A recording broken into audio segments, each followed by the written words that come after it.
안녕하세요. 구독자 여러분. 저는 평소 톡톡 채널 사연을 재미있게 듣고 있는 이제 40대에 접어든 아이 엄마입니다. 제가 이렇게 톡톡 채널에 사연을 보내게 된 건 평생을 약속한 사람, 정말 이 사람이라면 평생 내 편이 되어줄 거라 믿었던 사람에게 배신을 당했기 때문인데요. 그런 사람에게 배신당한 것만으로도 치가 떨리고 제대로 살아갈 수 없을 정도로 힘든 와중에 배신의 사실을 여러분들이 예상도 하지 못할 정도로 어이없고 황당한 상대에게 듣게 됐습니다. 어디다가 말을 하기에도 쪽팔린 내용이라 몇 날 며칠을 울고 화내고 난리를 쳤었는데 제가 한 게 정말 옳은 일인지 구독자분들한테도 여쭤보고 싶어서요. 이렇게 사연을 제보하게 됐습니다. 요즘 이혼이 참 많죠. 이혼도 그렇고 조론도 그렇고 요즘 세상에 잘못된 선택을 했으면 빨리 깨닫고 그걸 되돌리는 것이 더 중요하다고 생각을 하는 사람들이 많나 봐요. 저 역시 그런 과정을 밟아봐서 그런지 요즘 쏟아지는 연예인들 이혼 기사를 접해도 오히려 안 참고 잘했다라는 생각이 들더라고요. 그런 저도 첫 결혼 당시에는 내 아이를 이혼 가정에서 키울 수 없어서 아빠 없는 아이로 키우고 싶지 않아서 남들의 손가락질을 받기 싫어서 비정상적인 사람이라는 소리를 들을까봐 무서워서 끔찍한 상황에도 불구하고 이혼이라는 선택지를 쉽사리 택하지 못한 바보 같은 사람이었습니다. 저도 여기 사연 올라온 사람들이 답답한 상황에서 이혼도 하지 못하고 있는 모습을 보면서 어떻게 요즘 세상에 저런 사람이 다 있냐, 참 바보 같은 사람이다 생각했을 때가 많았어요. 그런데 막상 그 상황에 제가 닥치고 나니까 정말 제가 욕했던 사람들처럼 판단이 잘 서지 않는 제 모습을 보면서 아, 그때 그 사람들도 하는 생각이 들었습니다. 전 남편과는 연애 결혼을 했어요. 결혼 전 연애 기간이 굉장히 짧긴 했지만 그 짧은 시간 동안 정말 운명의 짝이 아닌가 할 정도로 전 남편과는 찰떡궁합이었거든요. 유튜브 채널에 올라오는 골치 아픈 시댁이나 더 골치 아픈 시누이도 없었고 그런 문제에도 자유로웠습니다. 남들이 다 머리 아파하는 문제에서 벗어났으니 남은 내 결혼 생활은 그야말로 탄탄대로겠구나. 건방지게도 그런 생각을 했었네요. 여보, 나 임신했어. 정말 고마워. 정말 내가 드디어 아빠가 되는 거야? 결혼 생활을 유지한 지 1년이 조금 넘었을까요? 저희의 예정보다는 빠르게 아이 소식이 찾아왔습니다. 전 남편은 정말 사랑했었기 때문에 앞으로 살면서 소원을 질 부부관계도 이 아이가 끈끈한 줄이 되어 이어줄 거라고 생각했거든요. 그런데 웬걸, 그건 저의 아주 오만한 착각이었습니다.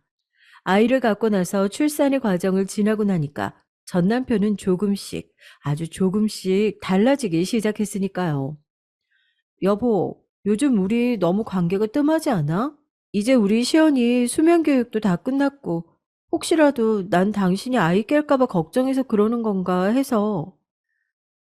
하루 종일 밖에서 죽어라 일하고 온 남편한테, 아, 또 그걸 얘기하고 싶냐, 너는?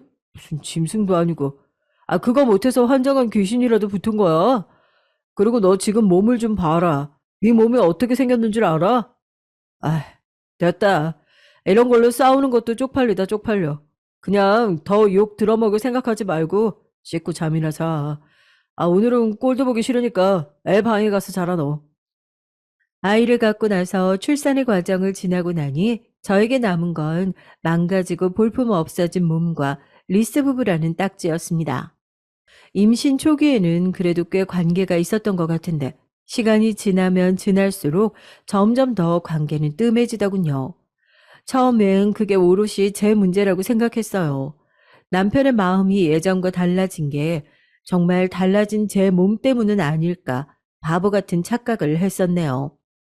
출산 이후 골다공증이 의심될 정도로 몸이 크게 약해지고 아직도 비가 오면 손목이며 허리며 안 쑤시는 곳이 없는데 제대로 몸을 풀기도 전에 저는 헬스장부터 다녔습니다. 그땐 왜 그렇게 멍청했는지 남편의 마음을 돌리는 게 가장 첫 번째라고 생각했었거든요. 운동뿐이겠어요. 피부과에 가서 필러, 보톡스, 오만 시술들을 다 하면서 마음을 돌려보자고 했었습니다. 그런데 저를 향한 무시와 폭언은 날이 갈수록 심해졌고, 뿐만 아니라 자기 아이를 포함해 가정에 대해 소홀해지는 게 저랑 관계가 없는 사람들이 봐도 보일 정도였으니까요. 남자에 미친 사람처럼 세상 천지 남편밖에 없는 사람처럼 살던 저를 정신 차리게 해주었던 건 친정엄마도 친구들도 아닌 식당 주인이었습니다. 하루는 남편이 집에 두고 간 서류가 있다면서 당장 가지고 회사로 오라고 수화기에 대고 고래고래 소리를 지르더군요. 마침 시간이 점심시간이라 저는 오랜만에 바깥바람도 쐴 겸 아이를 안고 남편 회사로 향했습니다. 남편은 눈에 띄게 당황해하면서 저희를 식당으로 데리고 가더라고요. 당신만 와서 서류나 빨리 주고 가면 되지. 무슨 애까지 끌고 왔어. 점심시간이니까 같이 밥이나 함께 하면 되겠다 했지. 그렇다고 서윤이를 집에 혼자 놔두고 올 수도 없잖아.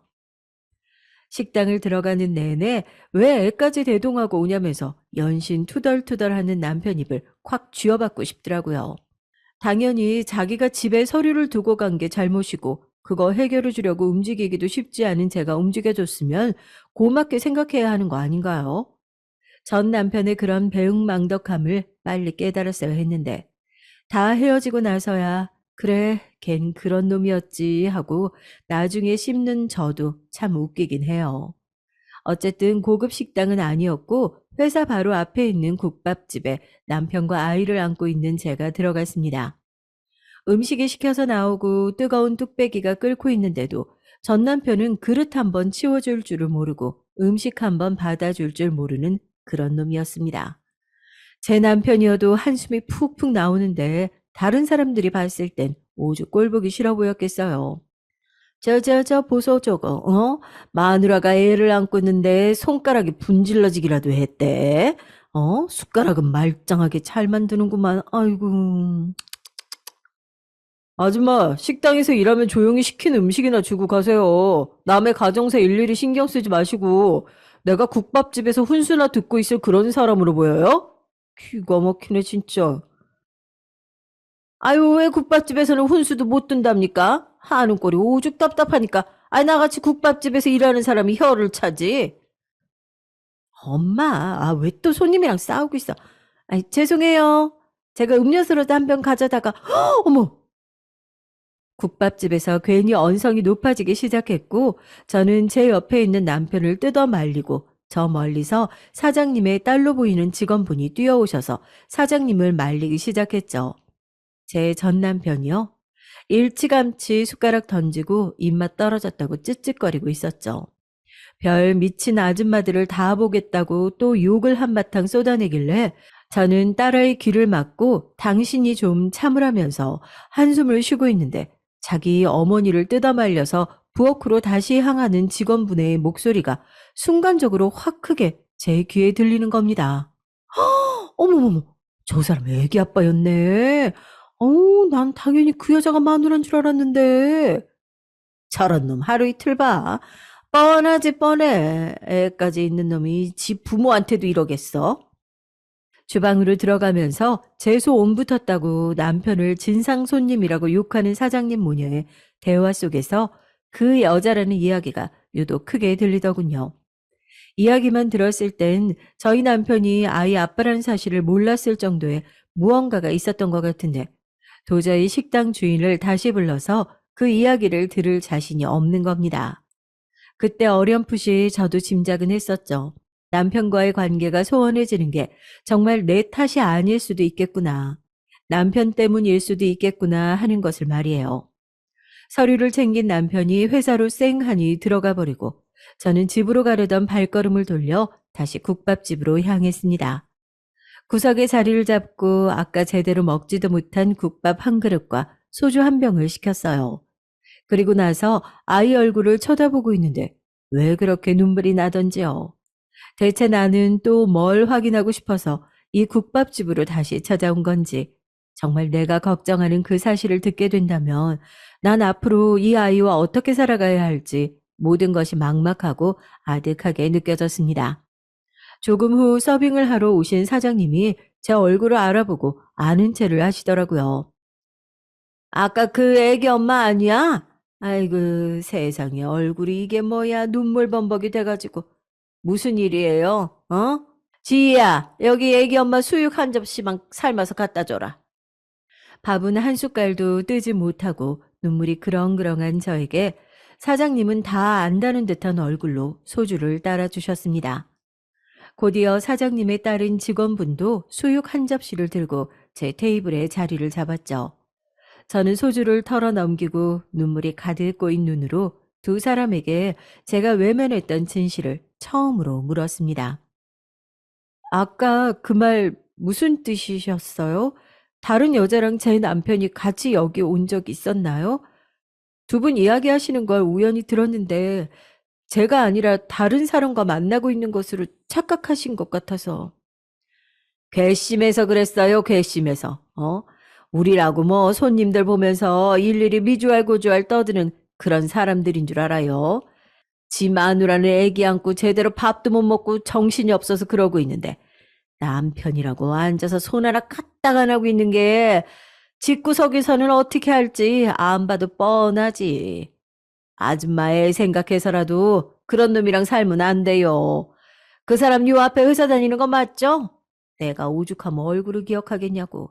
그놈 여자 있어요. 아주 남녀가 둘 다 쌍으로 진상이라서 내가 얼굴도 똑똑히 기억하지. 그리고 이어지는 이야기는 더욱 충격적이었습니다. 그동안 가게 안에서 얼마나 진상 손님처럼 굴었는지 사장님 모녀는 남편의 인상착의를 정확하게 기억하고 있더군요. 물론 그 옆에 찰싹 달라붙어 있는 애떼어 보이는 여직원의 모습도 함께요. 둘이서 하도 다정하게 굴고 지지고 볶고 하길래 저 진상이 애기 아빠일 거라는 생각은 추호도 하지 못했답니다. 저는 믿기지 않는 사실에 연거푸 소주만 들이켰어요. 그 당시에 세상에 제가 바보같이 무슨 생각을 했는 줄 아세요? 사장님 모녀가 하루에 보는 손님이 몇인데 그걸 설마 다 하나하나 기억을 하겠냐. 분명 두 사람이 내 남편과 비슷한 사람의 얼굴을 가진 진상 손님을 보고 착각해서 나에게 이런 말을 꺼내는 거다 하면서 믿지 않으려 했죠. 물론 알고 있었습니다. 하루에도 그렇게 수십, 수백 명의 얼굴을 보는 사람들이 얼굴을 기억할 정도면 얼마나 개차반이었길래 하는 걸요. 제가 너무 믿기지가 않아서 그래요. 애 데리고 앞으로 어떻게 해야 될지도 모르겠고, 그게 정말 제 남편이 맞긴 한 거예요.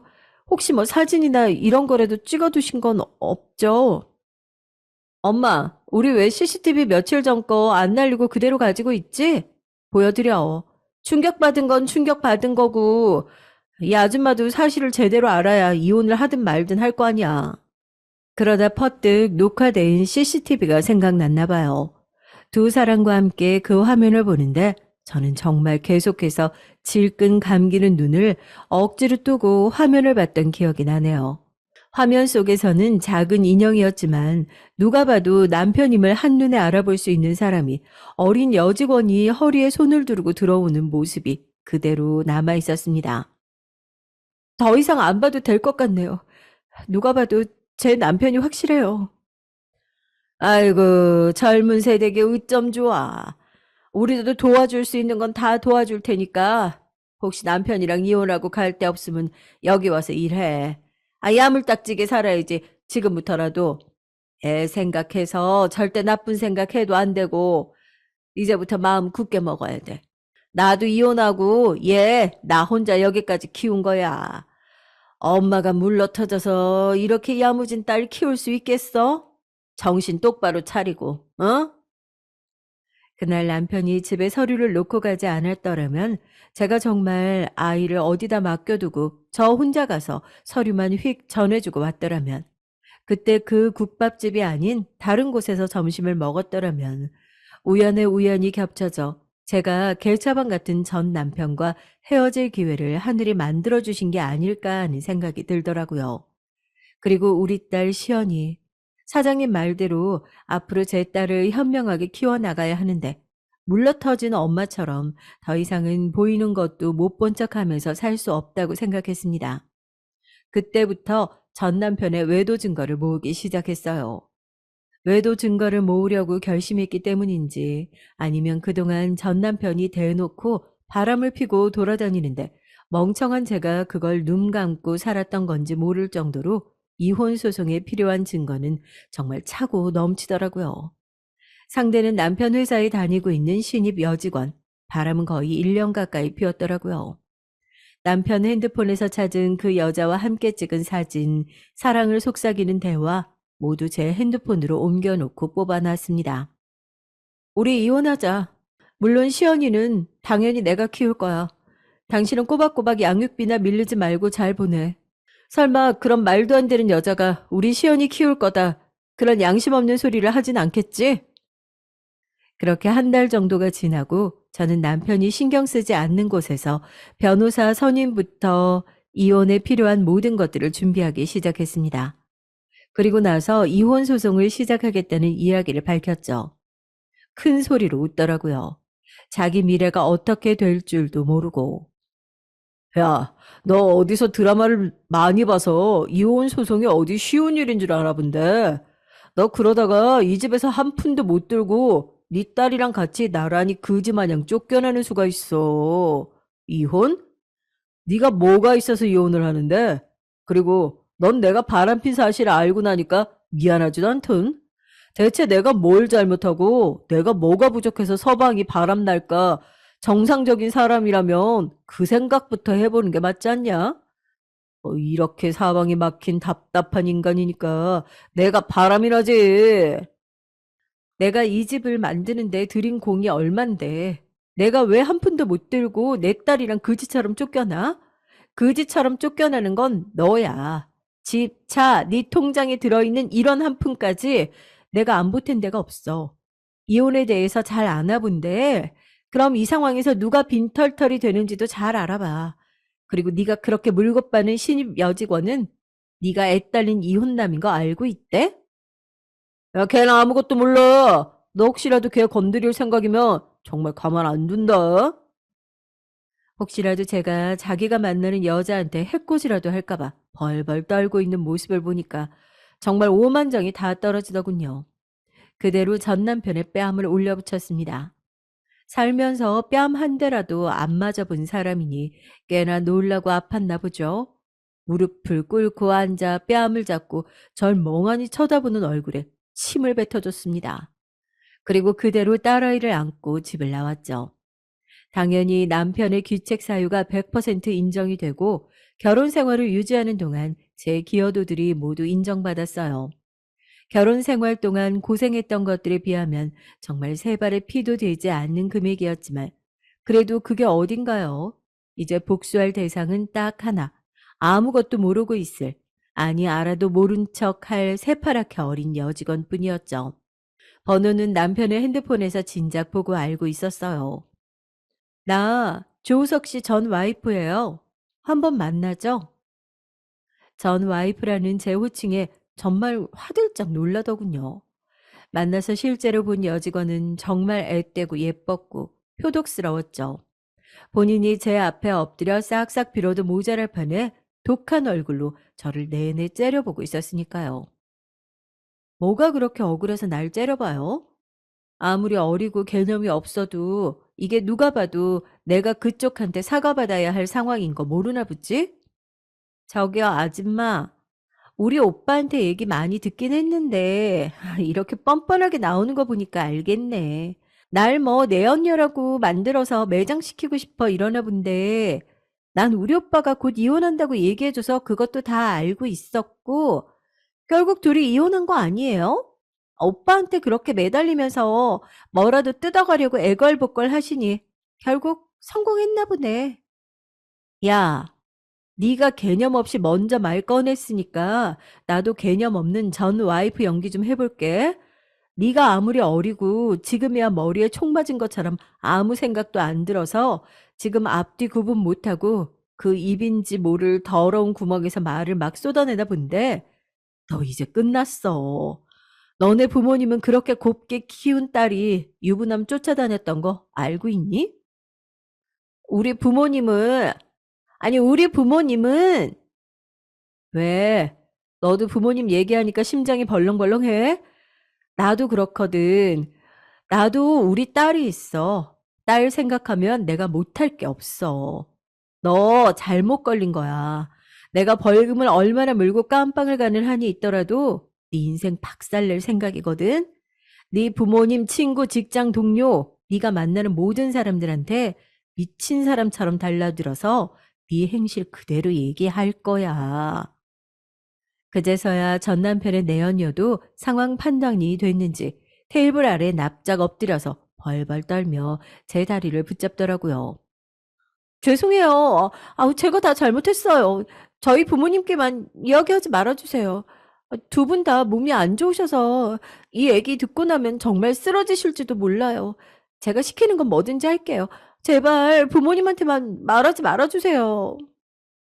부모님 아프시니까 집이 어려우니까 남자 하나 제대로 물어서 팔자 피려고 했나 본데 너 이제 그것도 끝이야. 내 전 남편 나한테 위자료 물어주다 그지 됐거든. 양육비도 꼬박꼬박 보내줘야 돼. 어쩌냐? 너 인생 펴보려는 계획 완전히 쪽난 것 같은데. 시키는 건 뭐든지 한다고 그랬지? 내가 시키는 건 딱 하나야. 그놈 사회에 절대 방생시키지 말고 네가 평생 데리고 살아야 된다. 네 예쁜 얼굴이 그놈이랑 살면서 하루하루 무너지고 망가지는 거 보면서 나랑 우리 딸 가슴에 칼 꽂은 거 평생 후회하면서 그렇게 살아야 돼. 아마 전 남편의 내연녀는 정말 돈만 보고 그렇게 달라붙었던 거겠죠. 제 이야기에 망연자실해서 바닥을 주먹으로 치면서 소리를 지르더라고요. 어쩌겠어요. 바보 같은 선택을 했으면 자기도 그 바보 같은 선택에 책임을 질 줄도 알아야죠. 저는 그 여자를 뒤로하고 새로운 인생을 위한 첫걸음을 내딛었습니다. 이혼을 할 당시에 많은 나이도 아니었고 제 입으로 얘기하기 조금 머쓱하기도 하지만 외모가 그렇게 나쁜 편도 아니었거든요. 그래서 그런지 주변에서 아이가 더 크기 전에 빨리 새로 결혼을 하는 게 어떻냐. 누구 소개를 받아봐라. 자기도 돌싱인데 자기 한번 만나볼 생각 없냐.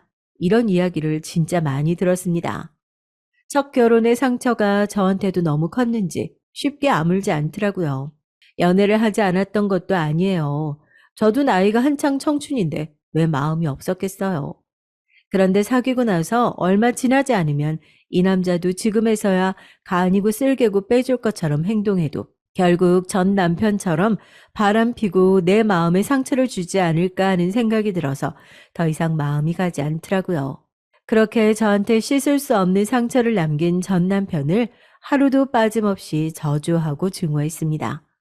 전 정말 하루라도 빨리 좋은 사람을 만나 저희 시연이에게도 안정적이고 다정한 아빠를 만들어주고 싶다는 생각이 강했으니까요. 이혼을 하고 얼마 지나지 않아서 위자료와 양육비만 믿고 아무것도 하지 않을 수 있는 상황이 아니었기에 저는 저에게 남편의 외도 사실을 알려주었던 국밥집에서 일을 시작했습니다. 가정주부 생활이 길어지다 보니까 여러 군데 이력서를 넣어도 연락 오는 것이 하나도 없더라고요.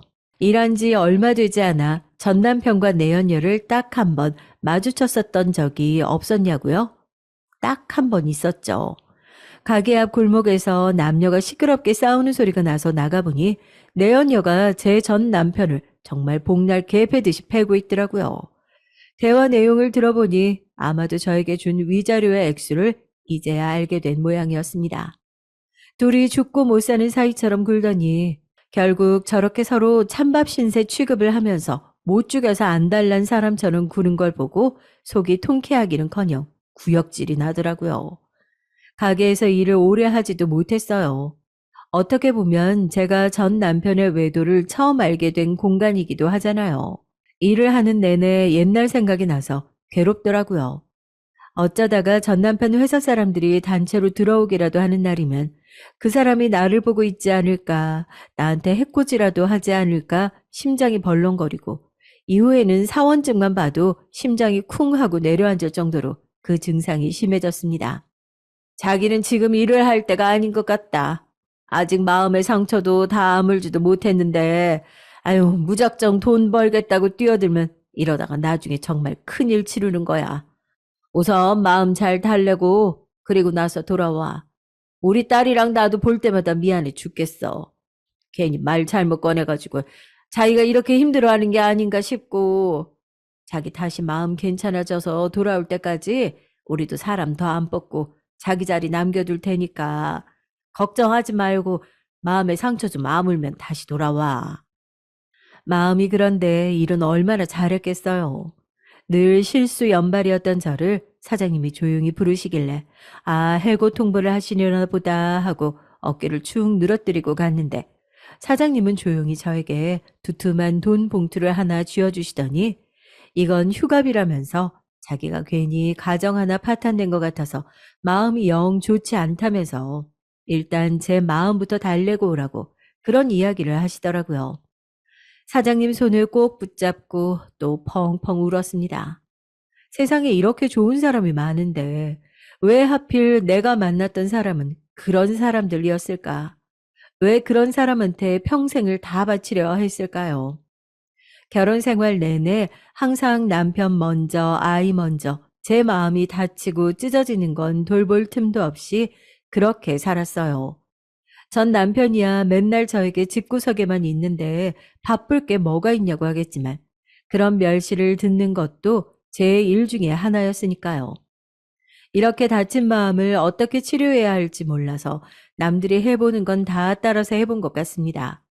정신과도 가보고 뭐 마음 치료로 유명하다는 상담사도 만나보고 그런데 정말 마음에 큰 구멍이라도 난 것처럼 메워지지 않는 공허함과 슬픔 때문에 일상생활을 하는 것도 힘들더라고요. 당시에 저희 딸애를 붙잡고 매일같이 눈물을 짜는 것만 생각하면 아직도 아이가 그걸 기억할까봐 무섭고 미안할 정도예요. 그런 저의 마음이 정착된 것은 사람도 공간도 아닌 종교였습니다. 제가 이렇게 방황하고 자리 잡지 못하는 모습을 보면서 오래된 친구가 전화로 그런 얘기를 하더라고요. 교회든 성당이든 나가서 기도도 좀 해보고 종교를 가져보는 건 어때? 종교? 난 살면서 교회든 절이든 문지방도 밟아본 적이 없는 사람인데? 너 괜히 사람들이 힘들어하면 하느님이든 부처님이든 붙잡고 기도하는 게 아니다. 뭐 TV에 나오는 맹목적으로 믿는 사람들 생각하지 말고 우리 같이 힘든 사람은 누구 붙잡고 말할 사람이라도 있어야 하잖아. 종교를 갖는다고 생각하지 말고 그냥 기댈 곳 찾는다 이렇게 생각하는 거지. 너 우리 언니 알지? 우울증 하도 심해서 가족들이 폐쇄병원 보내버릴까 생각도 했다고 말했잖아. 우리 언니 요즘 교회 다니면서 눈빛이 바뀌었어. 살고 싶다고 그런다니까. 너 이대로 가다간 시연이도 제대로 못 키우게 생겼어. 그래서 하는 소리야. 친구의 이야기를 들으니까 솔깃하더라고요. 종교에 크게 거부감이 있는 건 아니었지만 괜히 한번 나가기 시작했다가 사람들한테 붙잡혀서 이것저것 하게 될까봐 걱정도 되는 것도 있었고요. 저도 정말 지푸라기라도 잡는 심정으로 동네에 있는 교회를 처음 나가기 시작했던 것 같아요. 그런데 웬걸 정말 말도 안 되게 마음이 편해지더라고요. 기도를 하면서 전 남편을 몇 번을 증오하고 또 몇 번을 용서하고 울었는지 모르겠어요. 정말 친구의 말처럼 그 당시 저에게는 그 사람이 됐든 종교가 됐든 관계없이 제 한몸 기댈 곳이 필요한 사람이었던 거죠. 종교 생활을 잘하고 있는 게 너무 예뻐서 그래. 우리가 일요일에 예배 끝나고 나서 이 앞에서 차도 마시고 이야기도 하는 성경 모임 하고 있는데 어떻게 아가씨도 한번 나와보지 않을래? 시간 오래 쏟는 것도 아니고 교회 다니면서 친한 사람들끼리 다과회한다 생각하고 가벼운 마음으로 한번 나와보면 좋을 것 같아서. 그렇게 일요일 예배를 마치고 나서 교회 사람들과 성경 모임까지 이어서 할 정도로 독실한 크리스천이 되어가고 있을 무렵 그곳에서 남편을 처음 만나게 됐습니다. 안녕하세요. 권 집사님 소개받고 들어오게 됐어요. 이상민이라고 합니다. 동네에 이사 온 지 얼마 안 되어서 아직 모르는 게 많아요. 잘 부탁드립니다. 집사님 옆집에 새로 이사 온 사람인데 동네에 연지 얼마 안 된 치킨집 사장님이라고 하더라고요. 또 친화력 좋은 집사님께서 교회도 나가고 사람도 만나보고 해야 한다. 동네 장사는 교회에서 다 된다. 이렇게 엄청 꼬신 모양이에요. 저도 사람인데 당연히 제 또래에 새로 들어온 남자분에게 눈길이 갔던 건 당연하죠. 그치만 뭐 잘 돼보려고 하거나 그런 마음은 추워도 없었어요. 오히려 관심을 보이고 적극적으로 대시하던 건 남편 쪽이었습니다. 이혼하신 지는 얼마나 되셨어요? 네? 갑자기 그게 무슨, 그리고 저 이혼한 건 또 어떻게 아셨어요? 제가 뜬금없이 너무 무례한 질문을 했죠. 머릿속으로 질문을 계속 생각한다고 했던 게 이게 긴장하니까 말이 또 이상하게 툭 튀어나가네요. 아니, 저도 돌싱이거든요. 사람들이 이혼했다고 보면 문제가 있는 거 아닌지 말을 안 해도 어떻게 짠한 눈으로 쳐다보는지 지긋지긋했는데, 아이, 지호 씨는 그런 눈으로 안 보시길래 아, 나도 이해받는 사람이 있구나 반가워서 한 얘기였어요. 아, 돌싱이세요? 저 이혼한 거야 동네 사람들 다 아는데요. 저도 예민했어요. 돌싱이라는 공통 분모를 가지고 저희는 급속도로 가까워졌어요. 늦은 저녁에 아이를 재워놓고 집 근처에 있는 남편의 치킨집에 가서 가게 마감을 한 남편과 생맥주를 기울이면서 그동안 마음속에 쌓여왔던 답답함을 풀기도 하고 절대 다시는 남자에게 마음을 주지 않을 거다, 열지도 않을 거다, 그렇게 결심했던 게 남편을 만나면서 슬슬 무너지기 시작하더라고요. 왜 이혼을 했는지 물어봐도 돼요? 전, 전 남편이 바람을 펴서 헤어졌거든요. 사실 그 뒤로 남자랑 이렇게 마주보고 얘기하는 것도 구역질 날 정도로 싫었는데, 상민 씨는 정말 뭐라고 해야지? 저도 많이 편한가 봐요. 이렇게 이야기하는데 별로 그런 마음이 안 드네요. 저도 전 와이프 기책 사이로 헤어졌어요. 뭐 저도 마음의 상처가 너무 커서 뭐 어땠다고 하나하나 다 말할 수는 없지만 참 많이 힘들었네요. 아무리 그래도 혼자 아이 키우는 지우 씨 힘든 거에 비하겠냐마는요. 그렇게 남편과 동네 술친구에서 같은 아픔을 공유하는 사이로 몇 달이 지나고 나니 자연스럽게 가게를 왔다 갔다 하는 연인 사이로 발전하게 됐어요. 성경 모임에서도 진작에 둘이 잘 어울려서 짝지어 주려고 하셨다면서 기뻐하시더라고요. 뭐가 됐든 간에 이번엔 정말 실패하지 않을 것 같은 느낌이었습니다.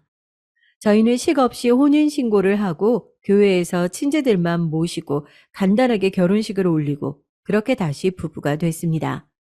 너무 기쁘고 행복한 날들이었어요.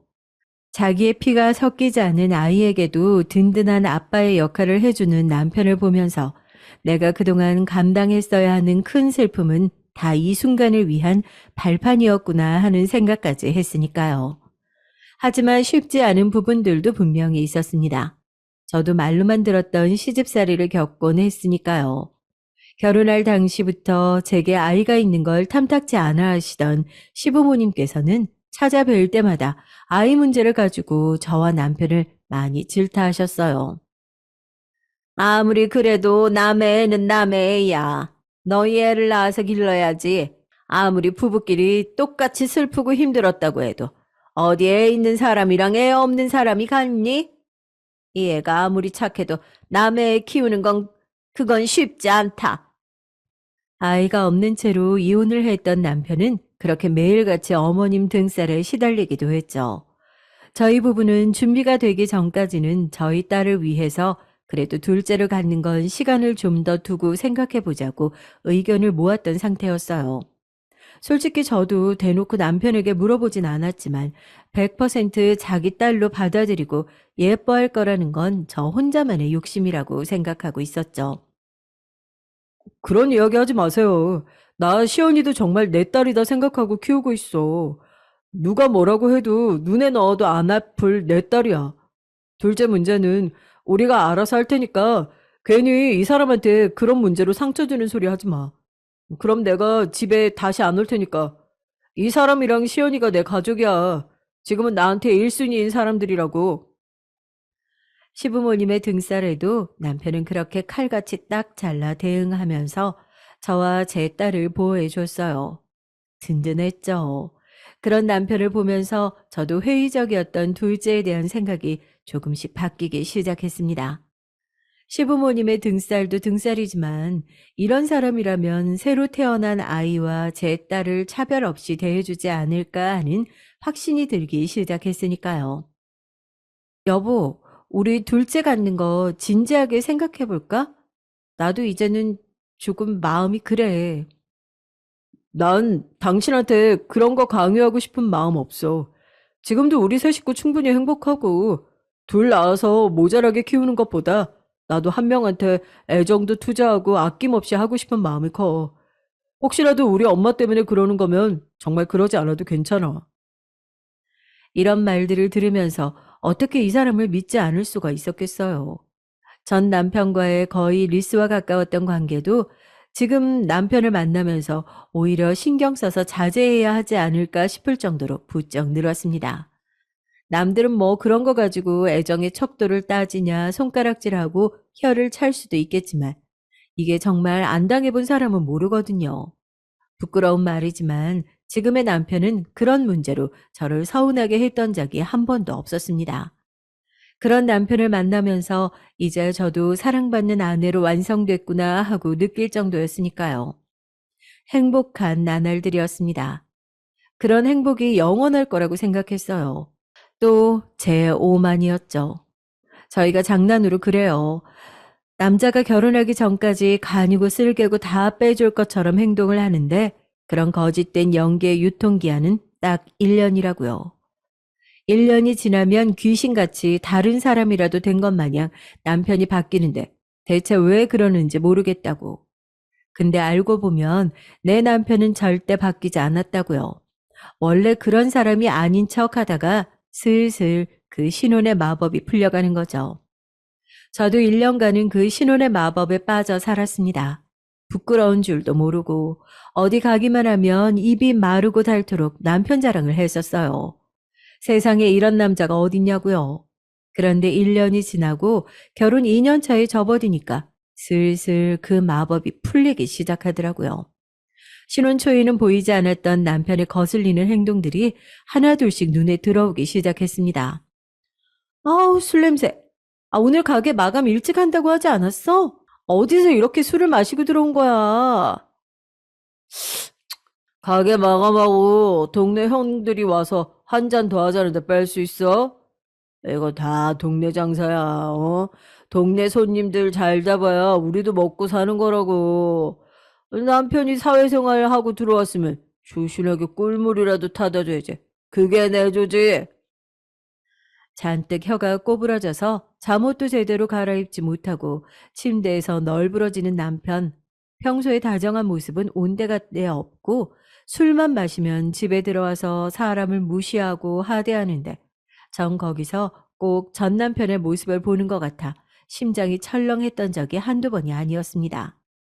그런데 불행인지 다행인지 아침에 술이 깨고 나면 언제 그랬냐는 듯이 제 비위를 맞추더라고요. 술이 웬수지, 술이 웬수야. 아, 여보, 내가 어제 혹시 실수한 거 있어? 나 하나도 기억이 안 나서. 내가 정말 이제 술 끊든지 해야지. 기분 풀어, 어? 콩깍지의 무서움이란 게 그래요. 사람이 술을 마시다 보면 실수를 할 수도 있지. 그래, 동네 장사인데 동네 단골들 챙기는 것도 이 일이겠지. 하고 생각하고 다 넘어갔으니까요. 그런데 제가 믿었던 남편과의 사이가 금이 가기 시작한 건 그때부터였습니다. 어느 날과 같이 술에 잔뜩 취해서 들어온 남편은 그날도 저에게 선을 넘는 말들을 쏟아낼 뿐만 아니라 강제로 관계를 가지려고까지 하는 게 아니겠어요? 힘으로 쉽사리 제압되지 않는 남편을 겨우겨우 밀어내고 남편 역시 술과 잠에 취해 골아떨어졌는데 남편 주머니에서 종이 하나가 툭 굴러떨어지더라고요. 다가가서 영수증을 펼쳐봤는데 흔하게 볼 수 있는 술집의 간이 영수증이었어요. 다만 다른 게 있다면 남편 주머니에서 나온 영수증에는 주대가 60만 원이 넘는 돈이 찍혀 있었던 거죠. 그뿐만인가요? 영수증에는 술값 외에도 도움이라는 글자가 또렷하게 보였습니다.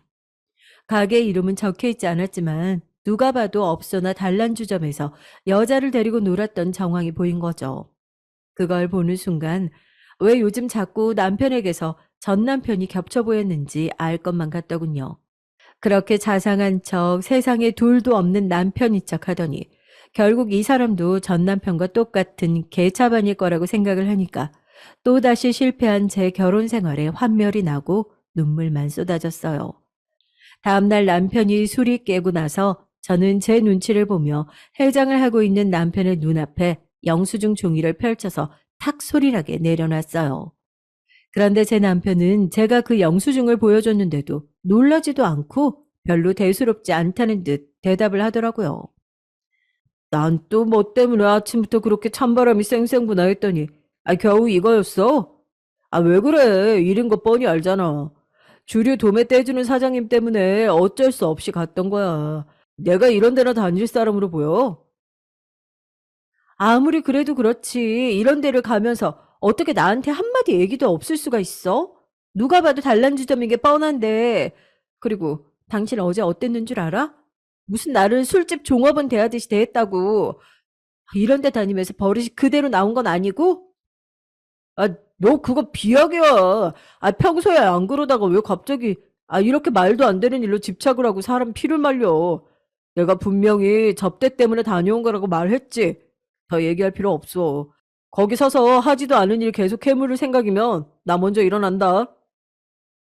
오히려 자기가 오해를 받아서 더 기분 나쁘다는 식으로 인상을 팍 쓰고 자리를 박차고 일어나는데 벙찌더라고요. 이게 뭔가 싶어서요. 순간적으로 내가 잘못한 건가? 라는 생각이 잠깐 들기도 했어요. 오히려 지금 그렇게 불같이 화를 내야 할 사람은 저인데 선수를 뺏긴 기분이더라고요. 그 이후에도 남편의 잘못된 행동들은 고쳐질 기미가 보이지 않았습니다. 저는 24시간 항상 온몸에 털이 쭉 뼈살 정도로 긴장을 하면서 하루하루 살고 있는 기분이었어요. 마치 살얼음판을 걷는 기분이요. 언제 어디서 남편의 잘못된 행동을 깨닫게 될지 모른다는 불안감에 휩싸여서 살았던 것 같습니다. 그리고 남편의 가면이 벗겨지는 날은 생각보다 빠르게 다가왔어요.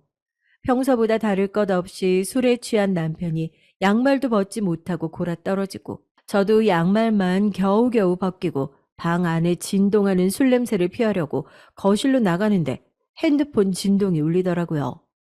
협탁 위에서 남편의 핸드폰이 빛과 진동을 내면서 몇 번 울리고 한 3번 정도 전화가 울리고 나더니 문자가 도착했다는 알림음이 울리더라고요. 사람이라면 너무 궁금할 수밖에 없는 상황이잖아요. 평소에 남편의 핸드폰을 볼 생각도 하지 않았는데 그날따라 이상하게 저걸 꼭 확인해야만 할 것 같다는 생각에 사로잡혀서 천천히 다가갔습니다. 야, 넌 전화도 안 받아? 위자료 왜 안 보내는데? 너랑 이제 더 이상 더러운 꼴 보기 싫으니까 내일까지 당장 입금해. 위자료라는 단어를 보자마자 또 한 번 심장이 쿵 내려앉았죠. 직감적으로 알 수 있었습니다. 남편의 전 와이프에게 온 문자라는 걸요. 그런데 이상하죠. 남편은 이혼의 귀책 사유가 100%전 와이프에게 있어서 깔끔하게 헤어질 수 있었다고 했는데 갑자기 위자료 얘기라뇨. 혹시나 하는 마음에 저는 제 핸드폰을 들고서 전 와이프의 번호를 빠르게 저장했습니다. 남편은 몇 번 뒤척이더니 다시 조용히 잠들더군요.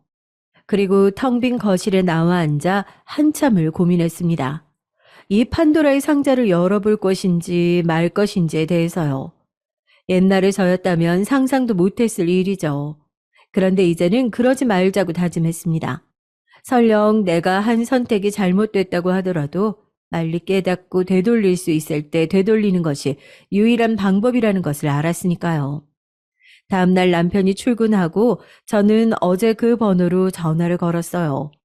몇 번의 신호음이 가고 남편의 전 와이프일 여자분이 전화를 받더라고요. 저 이상민 씨 현재 와이프예요.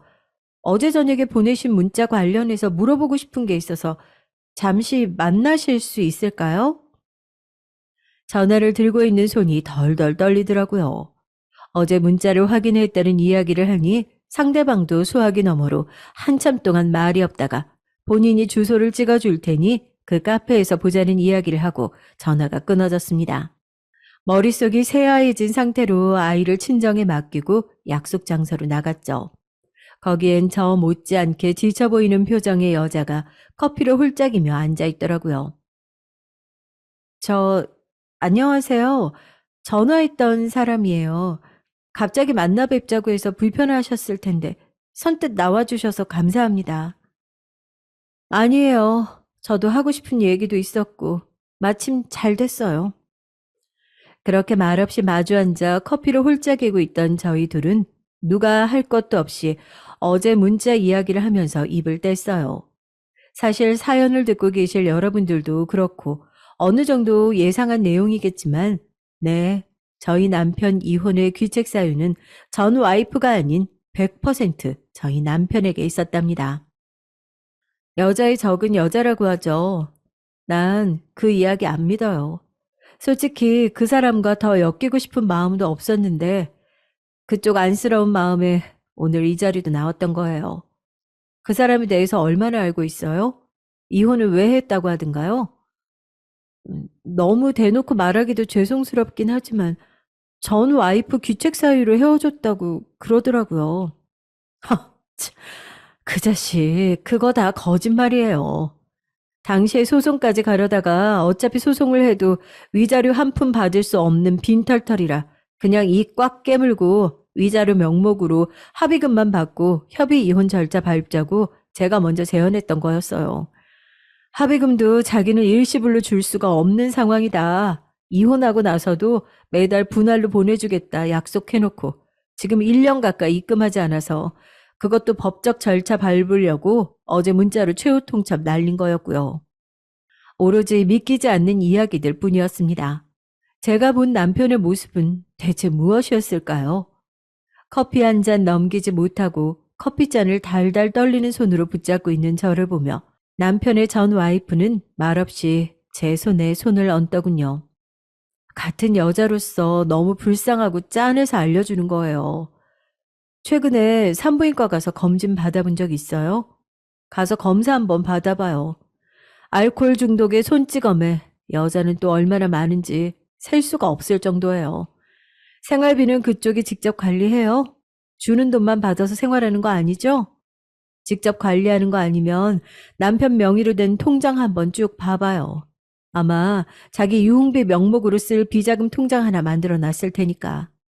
주류 대금은 밀려도 아가씨 만나러 가는 일정은 절대 안 밀리는 사람이에요, 그 인간. 주머니에서 떨어져 나온 술집 영수증이 무얼 의미하는지까지 모든 퍼즐이 완벽하게 맞춰지는 기분이었죠. 자기가 도와줄 수 있는 건 제 남편의 실체를 이렇게 깨닫게 해주는 것뿐이었다면서 제발 남편에게 묶이지 말고 하루빨리 탈출하라는 말을 남기고 전 와이프가 떠났습니다. 저는 그 길로 바로 산부인과에 가서 여성과 검진을 받았어요. 혹시 남편 외에 주기적으로 관계를 맺으시는 분이 있으세요? 아니요, 그럴 리가요. 대체 그게 무슨 말씀이세요? 말로 설명드릴 건 아닌 것 같고 이거 한번 보시겠어요? 이게 지금 본인이 가지고 계신 바이러스 균의 종류예요. 일반 사람들보다 4~5배는 많은 수준입니다. 그냥 좀 불편하다는 느낌이 있어서 원래 만성적인 여성 질환이 있기도 했고요. 별로 대수롭지 않게 생각하고 있었는데 산부인과에서 들은 검진 내용은 더더욱 충격이었죠. 걸어다니는 바이러스 덩어리였습니다. 분노의 감정이 명치계에서부터 부글부글 끓는 게 느껴지더라고요. 검진 종이를 출력해달라고 말하고 한 손에는 종이를 움켜쥐고 남편의 가게로 찾아갔죠. 이제 막 5시를 넘어가고 있는 시간에 가게는 벌써 술판이 벌어졌더라고요. 얼마나 취했는지 제가 가게 앞으로 찾아온 것도 모르고 여자 아르바이트생 허리에 손을 두르고 단란주점 같은 모습으로 술을 마시고 있는 남편을 보고 저는 가게 문을 부술듯이 발로 차고 들어갔습니다. 여보, 이 시간에 말도 없이 여기는 어쩐 일이야? 제 모습을 보고 소스라치게 놀라며 알바생의 허리에 두른 팔을 황급히 뺀 남편이 친구들을 뒤로하고 가게를 밀고 들어오는 제 앞을 가로막아 서더라고요. 저는 산부인과 검사지를 그대로 손에 쥔 채로 남편의 따귀를 세게 후려 갈겼습니다. 얼마나 세게 때렸는지 제 손이 다 얼어라고 고개가 돌아간 남편은 휘청하더니 테이블을 붙잡고 저를 쳐다보더라고요. 이게 지금 뭐 하는 짓이야? 나 일하고 있는 거 안 보여? 갑자기 미친 거야? 아, 이게 무슨 행패야? 너 같은 거랑 둘째 만들 생각을 한 내가 미친년이지. 아니, 이제서라도 알아서 우리 딸 계속 지킬 수 있어서 얼마나 다행인지 모르겠다. 걔집 애들은 얼마나 끼고 다니길래 의사 선생님도 기겁을 하더라. 나처럼 이렇게 바이러스 많은 사람 처음 본다고. 업소에서 일하는 여자인 줄 알았겠지. 그렇게 뻔질나게 다니는 건 네 놈인데 말이야. 그제서야 상황 판단이 됐는지 남편과 남편의 친구들은 제 팔을 붙잡고 저를 뜯어말리더라고요. 대체 어디서 그렇게 초인적인 힘이 나왔는지 모르겠지만 테이블에 있는 음식과 맥주를 싹 다 엎고 남편 얼굴에 척하고 검사지를 갖다 댔습니다. 너같이 더러운 놈은 우리 시연이 아빠일 자격 없어. 이번에도 이혼이 내 귀책이라고 떠들고 다니면 난 네 전 와이프처럼 가만히 안 있을 거야. 죽을 때까지 네 가게, 네 마누라, 네 자식들 돌잔치까지 쫓아다니면서 네가 얼마나 더러운 놈인지 알려줄 테니까 허튼 수작 부릴 생각하지 마. 그렇게 미안하다며 저를 붙잡는 남편을 뒤로 한 채 유유히 가게를 빠져나왔답니다. 손은 얼얼하지만 속은 후련하더라고요. 이제는 또 한 번 이혼 절차를 밟을 일만 놔두고 있습니다. 두 번째 결혼도 실패한 여자라는 꼬리표는 따라 붙겠지만 절대 후회하지 않아요. 잘못된 선택은 누구나 할 수 있지만 그걸 바로잡을 수 있는 기회는 딱 한 번뿐이니까요. 여러분, 저 정말 잘한 거 맞겠죠? 혼자서 앞으로 헤쳐나가야 할 일들이 많지만 저 정말 잘할 수 있다고 꼭 응원해 주세요. 저는 결혼해서 아들 하나, 딸 하나 이렇게 키우고 있답니다. 오빠는 부모님께서 권해주신 선에 나갔다가 만났어요. 재미있게도 그 자리에 나온 당사자는 아니었습니다. 나왔던 사람은 완전 마마보이였거든요. 그래서 대충 끊어내고 집에 돌아오는 길에 작은 접촉사고를 내게 됐는데 그 상대방이 바로 오빠였습니다. 초보였던 제가 신호를 잘못 보고 브레이크를 늦게 밟았거든요. 진짜 머릿속이 하얗게 변할 정도였죠. 다행히 크게 박은 것은 아니었는데 제가 너무 놀란 상태여서 제 정신이 아니었거든요. 그런 제가 불쌍해 보였는지 어떻게 해야 하는지 차분하게 설명을 해주면서 전화번호를 교환했어요. 그 뒤로 차 사고 난 것은 깔끔하게 해결을 봤는데 그때는 그걸로 끝이었습니다. 그러다 다시 만난 것이 회사 동료의 결혼식이었죠. 다시 만났을 때는 반갑기도 하고 기분이 좀 이상하더라고요. 오빠는 그 순간 저를 운명이라고 생각했다고 하더라고요. 그렇게 다시 만난 저희는 얼마간의 썸을 타다가 결국에는 연애에 성공을 했답니다. 연애 기간에도 우리는 재미있게 잘 지냈어요. 싸우기도 많이 싸웠고 중간에 헤어졌다 다시 만난 적도 있었죠. 하지만 그런 시간들도 모여서 우리는 결혼한다면 서로가 아닐까 하는 단계까지 왔어요. 그런데 오빠는 항상 가족 이야기가 나올 때마다 많이 망설이더라고요. 연애 중간에 몇 번 마주칠 상황이 있었음에도 불구하고 오빠는 절대 제게 보여주지 않았습니다. 그래서 저는 엄청난 비밀이 숨겨진 것은 아닐까 상상을 하기도 했어요. 혹시 엄청난 재벌집 아들인가? 아니면 그 반대로 찢어지게 가난한 집 아들인가? 아니면 출생의 비밀이 있는 건 아닌가? 오죽하면 그런 드라마에서나 볼 법한 상황들을 상상했겠어요. 결국에는 이런 궁금증을 직접적으로 오빠에게 물었던 날도 있었답니다. 제 이야기를 들은 오빠는 미친 듯이 웃음을 터뜨렸어요. 그러면서 어떻게 그런 생각을 하느냐고 했죠. 그리고는 제발 드라마 좀 적게 보라고 하면서 한동안 저를 놀려먹기도 했습니다. 오빠는 제게 딱히 그런 비밀이 있는 건 아니라고 했어요. 사실 내가 아버지랑 사이가 좀 나빠. 아, 조금 좀 넘는다. 오빠는 한참을 망설이다가 굳은 얼굴로 어렵게 입을 열었습니다. 편견을 심어주고 싶진 않은데 우리 아버지가 물욕이 좀 심해. 그리고 사람을 돈으로 평가하는 경향도 있으시고 나는 네가 그런 점에서 상처받는 순간이 올 것 같아서 마음에 걸려. 저는 오빠의 이야기를 듣고 요즘 무력 없는 사람이 어디 있다고 이렇게까지 말하는 걸까 싶었죠. 돈을 가지고 사람을 평가하는 것도 마찬가지고요. 흔하게 볼 수 있지 않을까 했어요. 하지만 오빠는 내가 무엇을 상상하던 그 이상이 될 것이라고 하더군요. 그래서 오빠는 그런 아버지라서 나와 결혼 안 할 거야? 그냥 연애만 이렇게 하자고?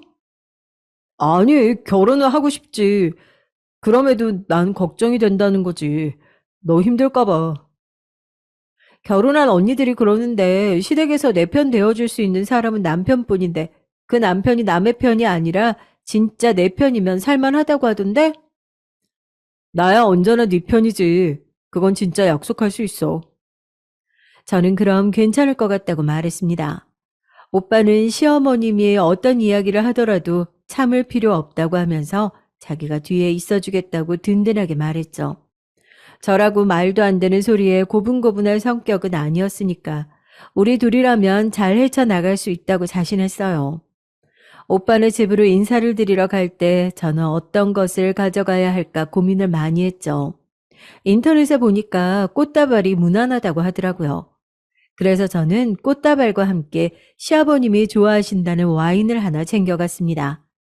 살짝 이름 있는 것으로 준비했어요. 오빠에게는 남동생과 여동생이 하나씩 있었는데 그날은 남동생만 있더라고요.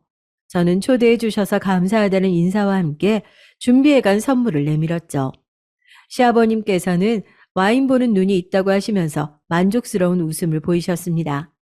시어머님은 웃으시면서 꽃다발이 예쁘다고 칭찬해 주셨고요. 그리고 저를 빠르게 훑어보셨어요. 여자라면 공감하시는 분들 계실 텐데요. 왜 상대방이 어디 옷을 입었고 가방은 어떤 브랜드를 들었는지 엄청 빨리 체크가 가능하잖아요. 딱 그런 느낌이었습니다. 저는 좀 더 옷을 신경 써야 하나 고민이 잠시 들었어요. 저는 되도록 튀지 않는 선에서 무난하다고 보일 정도로 챙겨 입고 왔었거든요. 브랜드는 둘째치고 말이죠. 시어머님은 관찰이 끝나셨는지 묘한 표정을 지으시며 자리를 권해주셨고요. 식탁에 자리를 잡고 앉았는데 엄청 긴장되더라고요. 오빠는 제가 좋아할 만한 음식들을 제 앞에 놔주면서 긴장 좀 풀라고 하더라고요. 그런데 어디 그게 마음대로 되나요? 젓가락질 참 예쁘게 하는구나. 갑자기 시어머님께서 제 손을 보고는 웃으면서 말씀하셨어요. 저는 형제로 오빠와 언니가 하나씩 있는데 저희들 중에는 유일하게 저만 젓가락질을 제대로 배웠거든요. 엄마 말로는 다른 사람은 죽어라 고집 부리면서 버티던데 저만 시키는 대로 잘 따라와서 그렇게 되었다고 했죠. 저는 어쩌다 보니 형제들 사이에서 저만 젓가락질을 배웠다고 말씀드렸어요. 시아버님께서는 가족 관계에 대해 물어보셨고요. 그럼 집에서 막내겠구나. 네, 2살 많은 오빠와 언니가 있어요. 둘은 쌍둥이거든요. 사랑 많이 받고 컸겠네. 언니 오빠는 무슨 일을 하고? 아, 둘 다 연구소에 있어요. 분야는 다르지만. 공부도 잘했나 보네. 시아버님은 고개를 끄덕이고는 저에 대해서도 여러 가지 물어보셨죠. 회사를 다니기 시작한 지는 얼마나 됐는지, 대학은 어디 나왔는지 등 어른들이 많이들 물어보시는 것이 대부분이었죠. 그러다 화제는 자연스럽게 결혼으로 넘어갔습니다. 오빠는 그동안 저희가 나누었던 이야기를 말씀드렸죠. 저희 결혼은 심플하게 하려고요. 축의금도 받을 생각 없습니다. 뭐? 축의금을 안 받는다고? 내가 뿌려둔 게 얼만데? 그건 안 된다. 시아버님께서는 단호하게 무슨 소리를 하느냐며 절대로 안 된다고 강경하게 말씀하셨습니다. 그 축의금 어차피 저희 결혼을 축하해주기 위해서 오시는 건데 그냥 와서 축하만 해주고 가셨으면 좋겠다 싶어서요. 무슨 소리야? 축의금이 어디 너희 거야? 그거 다 아빠랑 엄마가 뿌려둔 돈이다. 받을 건 받아야지. 그리고 식장도 그래. 그렇게 작은 곳에서 하면 손님을 어떻게 부르니? 사람이 많이 와야 그만큼 모이는 돈이 많아지지. 저는 초면인 저를 앞에 두시고 적나라하게 돈 이야기를 하실 것이라고는 전혀 생각하지 못했던 터라 좀 당황스러웠어요. 하지만 오빠가 이전부터 시아버님에 관해 이야기를 해준 덕분인지 그래도 침착하게 대응할 수 있었죠. 시아버님, 식장이 커지면 당연히 들어가는 돈도 많아지고요. 너무 많은 손님들을 모시면 저희도 나중에 인사드려야 할 것도 많아지잖아요. 그리고 오시는 손님들 대접하는 것도 부담되고요. 그래서 오빠와 의논해서 심플하게 하자고 했어요. 뭐 틀린 말은 아니다만 그래도 축의금이 돈이 얼만데? 시아버님은 차분하게 설명하는 제 말씀에 잠깐 한 발 물러서시는 듯 보였습니다. 하지만 무조건 축의금은 받아야 한다고 하셨어요. 오빠는 그렇다면 축의금을 받아서 어린이 단체에 기부를 하겠다고 하더라고요. 시아버님은 펄쩍 뛰셨죠. 도대체 너는 무슨 생각을 하며 사는 거냐? 먹고 살기 바빠 죽겠는데 기부? 기부하면 누가 알아줘? 정말 너는 어릴 때부터 자기 살궁리는 안 하고 그런 오지랖만 부리지. 하여튼 축의금은 내가 알아서 할 테니까 너흰 가만히 있어. 저희 결혼식이에요. 아버지께 손 벌리는 일 전혀 없을 테니까 어머니도 저희 결혼식에 왈가왈부하실 생각하지 마세요. 오빠의 강한 한방에 순식간에 식탁은 얼음장처럼 얼어붙었어요. 가만히 듣고 계시던 시어머님께서는 좋은 날에 굳이 언성 높일 필요가 있겠냐고 하시면서 중간에서 어떻게든 분위기를 수습하려고 하셨죠. 시아버님께서는 불만 섞인 표정을 하셨지만 나중에 따로 이야기를 하자고 하셨습니다. 이후부터 저는 밥이 코로 들어가는지 입으로 들어가는지 알 수가 없겠더라고요. 식사가 끝나고 시어머님을 따라 주방으로 들어가면서 도와드리겠다고 말씀을 드렸어요. 시어머님께서는 손님으로 왔는데 뭐하러 여기에 들어오느냐고 하셨지만 제가 계속 돕고 싶다고 하니 그런 마른 행주로 그릇만 닦아달라고 하셨죠. 아까 아버지가 하신 말 너무 마음에 담지 마라. 네? 아, 축의금 얘기요? 준이한테 들었겠지만 원래 그런 분이셔. 적당히 둘이서 잘 이야기해서 해결 봐. 저는 큰 소리 나지 않도록 중간에서 잘 해보겠다고 말씀드렸어요. 시어머님께서도 웃으시면서 잘 해보라고 하시더라고요.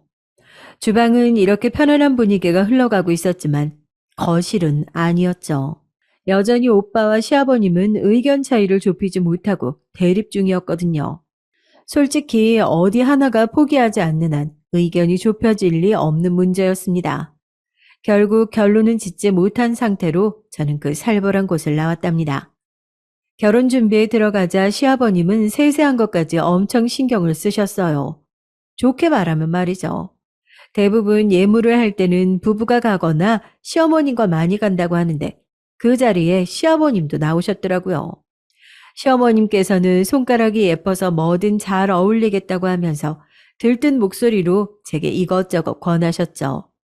그러면 시아버님께서 가만히 보고 계시다가 별로라고 하시기도 했고 다른 것이 더 잘 어울린다고도 하셨죠.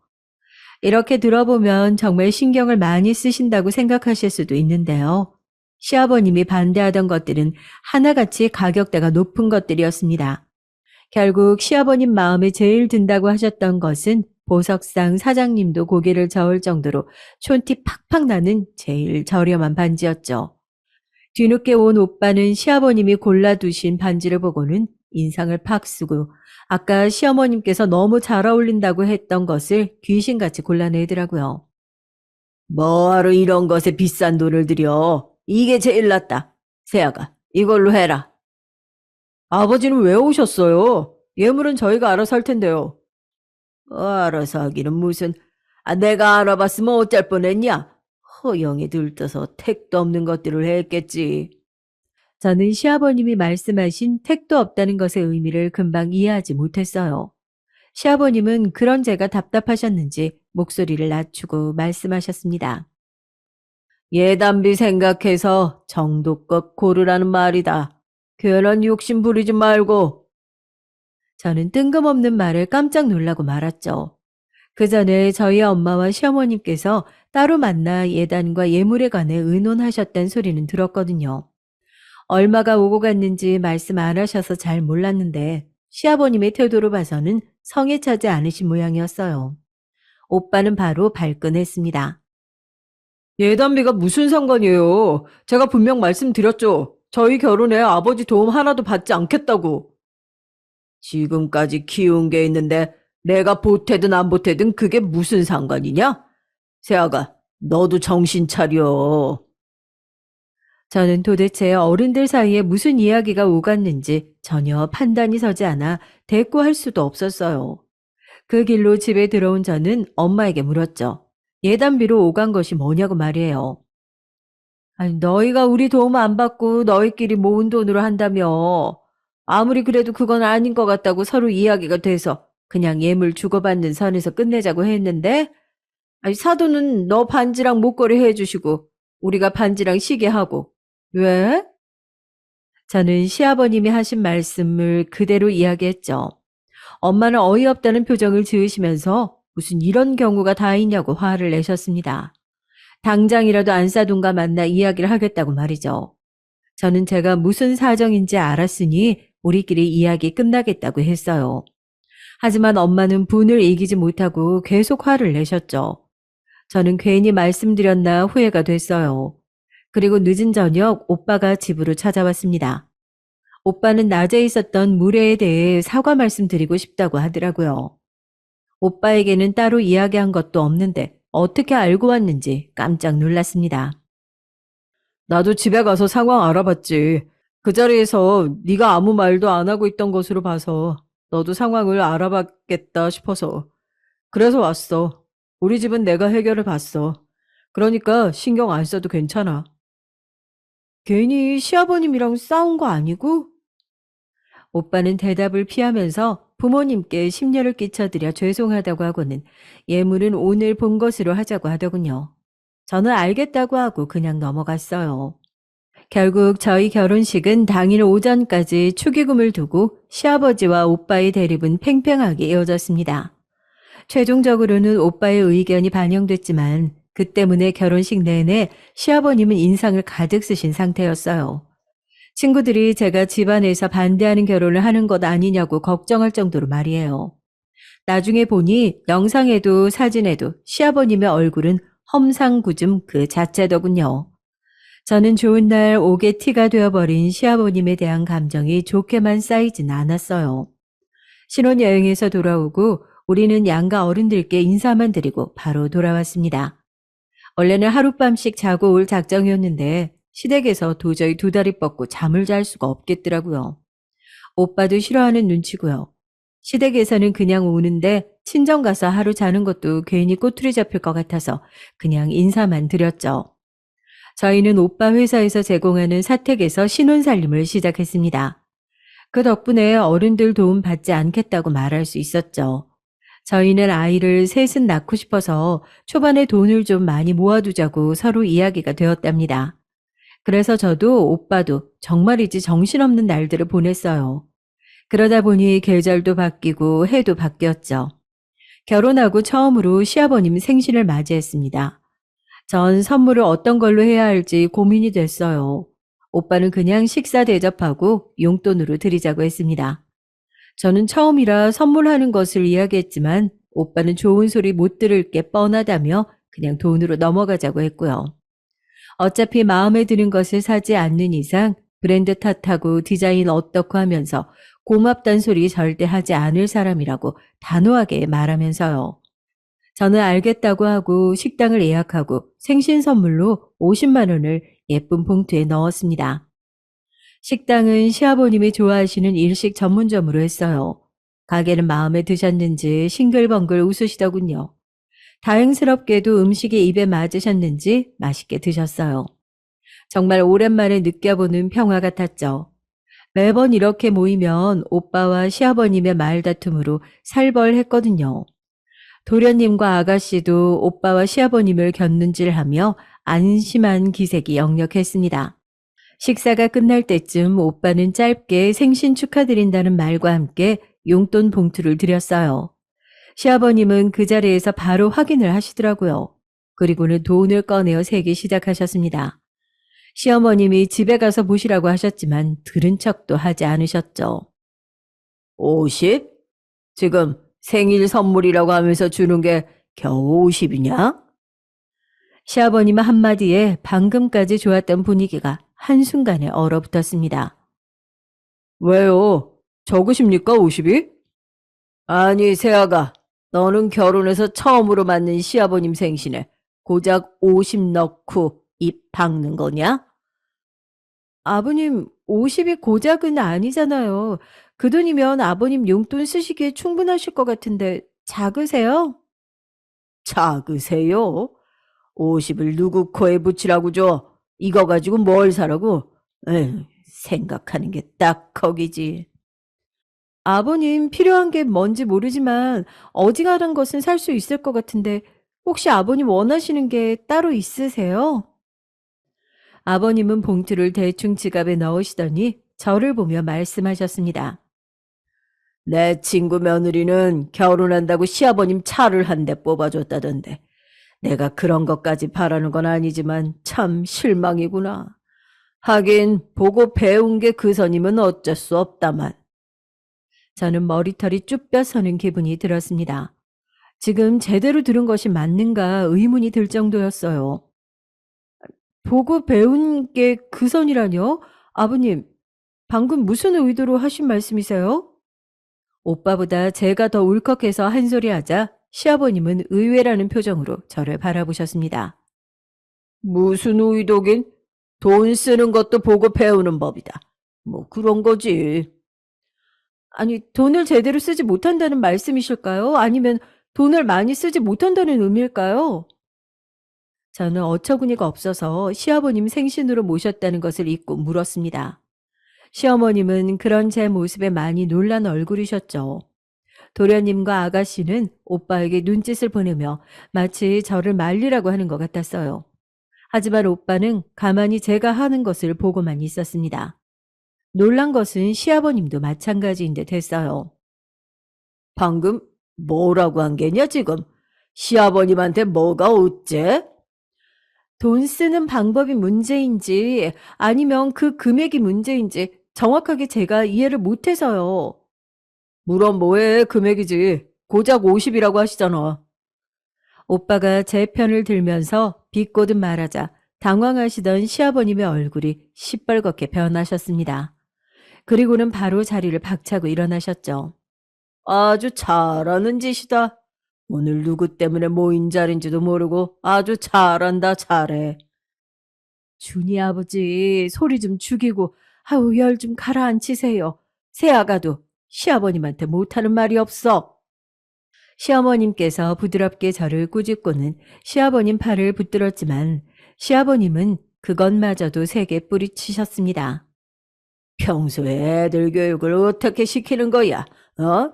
사람이 새로 들어왔으면 제대로 가르쳐야지. 당신 뭐 하는 작자야? 다 큰 애들 가르치기는 무슨 괜히 소리 지르지 마시고 좀 가라앉히세요. 됐어. 일 없어. 불똥은 괜히 시어머님께 튀었습니다. 시어머님은 담담하게 받아치시고는 어떻게든 시아버님을 말려보려고 했지만 화가 나신 시아버님은 그대로 룸을 나가버리셨어요. 시어머님은 시간 지나면 괜찮아지신다고 하시면서 먼저 가보겠다고 하시며 일어나셨습니다. 아, 우리 형수님 다시 봤네. 거기서 그걸 물어보시더니. 그러니까 맨날 오빠가 대드는 모습만 보다가 오늘은 새롭다. 새언니도 만만치 않은데? 죄송해요. 제가 망쳤죠. 어차피 다 먹었어. 이놈들도 그냥 하는 말이야. 신경 쓰지 말고 일어나자. 그렇게 시아버님 생신은 강 큰 며느리라는 인상만을 남겨드리고 흐지부지 됐습니다. 그 뒤로 한동안은 시댁에 가더라도 시아버님은 제게 눈길 한번 주지 않으시더라고요. 아예 없는 사람 취급을 하셨죠. 아가씨는 아직 화가 안 풀려서 그런 거니 그냥 모른 척하고 있으라고 하더라고요. 저도 사과할 일은 아무것도 하지 않았다는 생각이 들어 가만히 있었죠. 그리고 정말 시간이 해결해 주듯 몇 주 지나고 나니 없던 일이 됐습니다. 시아버님의 돈으로 사람을 저울질하는 것은 동서가 들어오면서 더 심해졌어요. 그때는 제가 우리 은찬이를 가진 지 6개월 정도 되었던 시점인데요. 도련님께서 결혼할 사람이라고 하면서 동서를 데리고 왔더라고요. 회사 이사님의 딸이라고 하는데 한눈에 봐도 곱게 자란 아가씨라니 인상이 들 정도로 얌전하고 차분했죠. 시아버님은 아주 입이 귀에 걸릴 정도로 반가워하시는 것이 눈에 보일 정도였습니다. 처음 인사드리러 오는 날부터 이름만 들으면 다 아는 고급 와인을 준비해 온 것은 물론이고 제가 임신했다는 이야기를 들었다면서 앙증맞은 아기 신발을 가져왔더라고요. 신발을 선물하면 튼튼하게 태어난다고 들어서요. 아, 우리까지 신경 써줘서 고마워요. 말 편하게 해주세요. 제가 아랫사람인데요. 제가 부족한 부분이 많아요. 잘 부탁드려요. 됐다. 맏며느리가 아랫사람 챙기는 건 당연한데 그걸 부탁할 게 뭐 있어. 둘째 너는 그런 생각하지 말고 내 집이다 생각하고 편하게 있어 편하게. 저 때와는 상반된 반응에 마음이 살짝 상하긴 했지만 그래도 우리 은찬이 선물도 받았는데 기분 좋게 생각하려고 했죠. 도련님의 결혼식은 시아버님이 우리에게 바라셨던 것처럼 큰 호텔에서 화려하게 진행됐습니다. 하객들도 한두 명이 아니었죠. 물론 대부분이 동산의 손님이셨지만 축의금도 두둑하게 들어온 것이 시아버님 얼굴은 시종일관 싱글벙글 진짜 웃음이 떠나질 않더라고요. 저는 그 자리에 있는 것이 좋지만은 않았어요. 비교하면 안 된다는 생각은 들었지만 저희 결혼식과 너무나도 대조되는 반응에 속이 상했습니다. 저는 만삭을 핑계로 일찍 집으로 들어왔답니다. 동서가 들어온 이후로 시댁의 풍경은 또 새롭게 바뀌었어요. 제사 음식을 차리는 것부터 180도 바뀌었죠. 동서는 정말 요리에 재능이 없더라고요. 저는요, 형님. 형님처럼 손재주 많은 분들이 너무 부러워요. 어릴 때부터 예체능은 항상 바닥이었거든요. 분명 조리법대로 만들어도 저는 왜 맛이 다를까요? 정량도 지켜가면서 했는데. 다 잘할 필요가 있어. 동서가 잘하는 것은 따로 있겠지. 동서는 설거지는 자신 있다고 하면서 제가 요리를 하면 그 옆에 서서 설거지를 바로바로 해 정리를 했죠. 정말 누가 봐도 참 살가운 형님 동서지간이다 할 정도였어요. 그런데 생전 들어오시는 일 없으신 시아버님이 주방에 나타나서는 동서를 부르시더라고요. 회사 일하느라 피곤한데 왜 여기 있어? 거실 좀 와서 앉아서 쉬어라. 홀몸도 아니잖니. 아니에요. 너무 안 움직여도 좋지 않다고 해서요, 아버님. 그리고 형님 혼자서는 바쁘시잖아요. 어머님도 정신 없으시고요. 그네나 너희 시어머니나 늘 하던 사람들인데 너 하나 없어도 전혀 문제 없어. 어서 앉으렴. 그 안사돈께서 하시면 얼마나 속상하시겠어. 동서는 곤란한 얼굴을 하며 사양했지만 시아버님은 끈질기게 말씀하셨습니다. 그래, 바깥사돈 하시는 일은 다 잘 되고. 아, 뭐, 여전하시죠. 저는 사돈 어른 이야기를 묻는 시아버님을 보며 비집고 나오려는 웃음을 억지로 말렸습니다. 그러면 그렇지 시아버님이 괜히 동서를 예뻐하는 것이 아니었죠. 곧 배고프다고 칭얼거리는 은찬이를 데리고 오빠가 들어왔습니다. 오빠는 제게 은찬이를 안겨주며 들어가서 맘마부터 먹이라고 하더라고요. 울어도 어떻게 지금 울어? 이래가지고 제사 준비는 마무리 되겠어? 시아버님은 혀를 차면서 애 밥을 미리미리 주지 않는다고 짜증을 내셨습니다. 아버님, 아직 돌도 안 된 아기예요. 아버님은 손주한테 그런 말씀을 어떻게 하세요? 저는 아이를 받아들면서 한 소리 했습니다. 저한테 무슨 말을 하시든 한 귀로 듣고 흘릴 수 있지만 우리 아이한테는 못 참겠더라고요. 오빠는 자기가 알아서 하겠다고 우선은 은찬이부터 챙기라고 하더군요. 봐라 봐, 맏며느리라는 것이 시아버님 공경할 줄 모르고 동서 앞에서 잘하는 짓이다. 동서 보는 앞에서 부끄럽지도 않어, 그리고 내가 틀린 말 했어? 제사 준비를 시작한 지가 언젠데 아직까지 그러고 있어. 그렇게 제사 걱정 되시면 아버지도 좀 거두세요. 자기는 찬이 챙겨줘. 재수씨, 컨디션 괜찮으시면 어머니 좀 도와주시겠어요? 동서는 잽싸게 저를 따라 주방으로 빠져나왔습니다. 등 뒤로 시아버님과 오빠가 서로에게 화를 내는 소리가 들렸죠. 동서는 원래 아버님이 저런 분이시냐고 묻더라고요. 저는 도련님께 듣는 것이 좋을 것 같다고 말을 잘랐죠. 시아버님에 대한 저의 섭섭함은 점점 더 쌓여만 갔습니다. 제가 은찬이를 가졌을 때는 아들을 낳아야 한다고 말씀하신 것을 제외하고는 아무것도 없었던 시아버님이 동서가 애를 가졌다고 하니까 반응부터 완전 다르더라고요. 축하한다는 말은 기본에 동서더러 먹고 싶은 것은 따로 없느냐고 물어보실 정도였죠. 임산부에 좋다고 들었다면서 영양제를 사서 주시기도 하더라고요. 은찬이 태어났을 때조차도 여자아이라고 수고했다는 말 한마디 하지 않으시던 분이 말이죠. 솔직히 저한테 말을 막 하시는 것은 속상해도 참을 수 있었는데 우리 은찬이한테 그렇게 하시니까 너무 화가 나더라고요. 그래서 예전에는 시댁에 행사가 있으면 꼭 참석하고 그랬는데 괜히 거리를 두게 됐습니다. 오빠도 제 마음을 이해해주며 괜히 가서 우리 은찬이 싫은 소리 듣게 하고 싶지 않다고 해줬어요. 그렇게 저희 집은 시댁과 조금씩 거리를 두게 되었답니다. 시간은 정말이지 바람처럼 흘러가더군요. 그 사이에 저희 가족은 둘에서 셋으로, 셋에서 다섯으로 불어났답니다. 처음 우리가 원했던 대로 딸 하나에 아들 쌍둥이와 함께하게 됐습니다. 쌍둥이가 태어나면서 저는 다니던 직장도 정리하고 전업주부로 집에서 애들 키우면서 프리랜서 일을 하고 있었어요. 시간은 그렇게 흘렀는데 변하지 않는 것은 여전히 저를 무시하는 시아버님의 태도뿐이었습니다.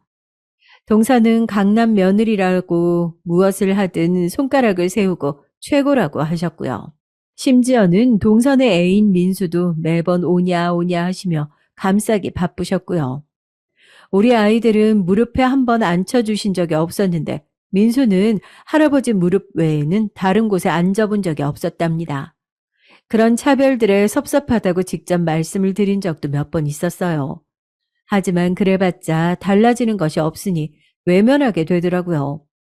아이들도 할아버지가 자기들을 싫어한다고 생각하는지 근처에도 가지 않으려고 했어요. 그러던 어느 날 제사 때문에 낮부터 시댁에서 바쁘게 준비를 하고 있었죠. 오전에는 은찬이의 입학 통지서가 나와서 괜히 마음이 싱숭생숭했죠. 동서도 마찬가지였어요. 민수 역시 빠른 생일로 함께 입학하게 됐거든요. 동서는 학부모가 된다는 사실이 믿기지 않는다고 하면서 갑자기 제게 선물을 가져왔더라고요. 은찬이 입학 선물이라고 하면서 초등학교 1학년용 가방이라고 하면서 나중에 은찬이 들어오면 꼭 보여주고 싶다고 말했어요. 민수 가방을 사러 나간 김에 생각이 났다고 말해주더군요. 저는 우리 은찬이까지 챙겨줘서 고맙다고 말하며 민수가 사용할 다른 학용품은 제가 챙겨주겠다고 했죠. 동서는 감사하게 받겠다고 하면서 화기애애하게 대화를 나눴어요. 그런데 갑자기 시아버님이 이야기에 끼어드셨습니다.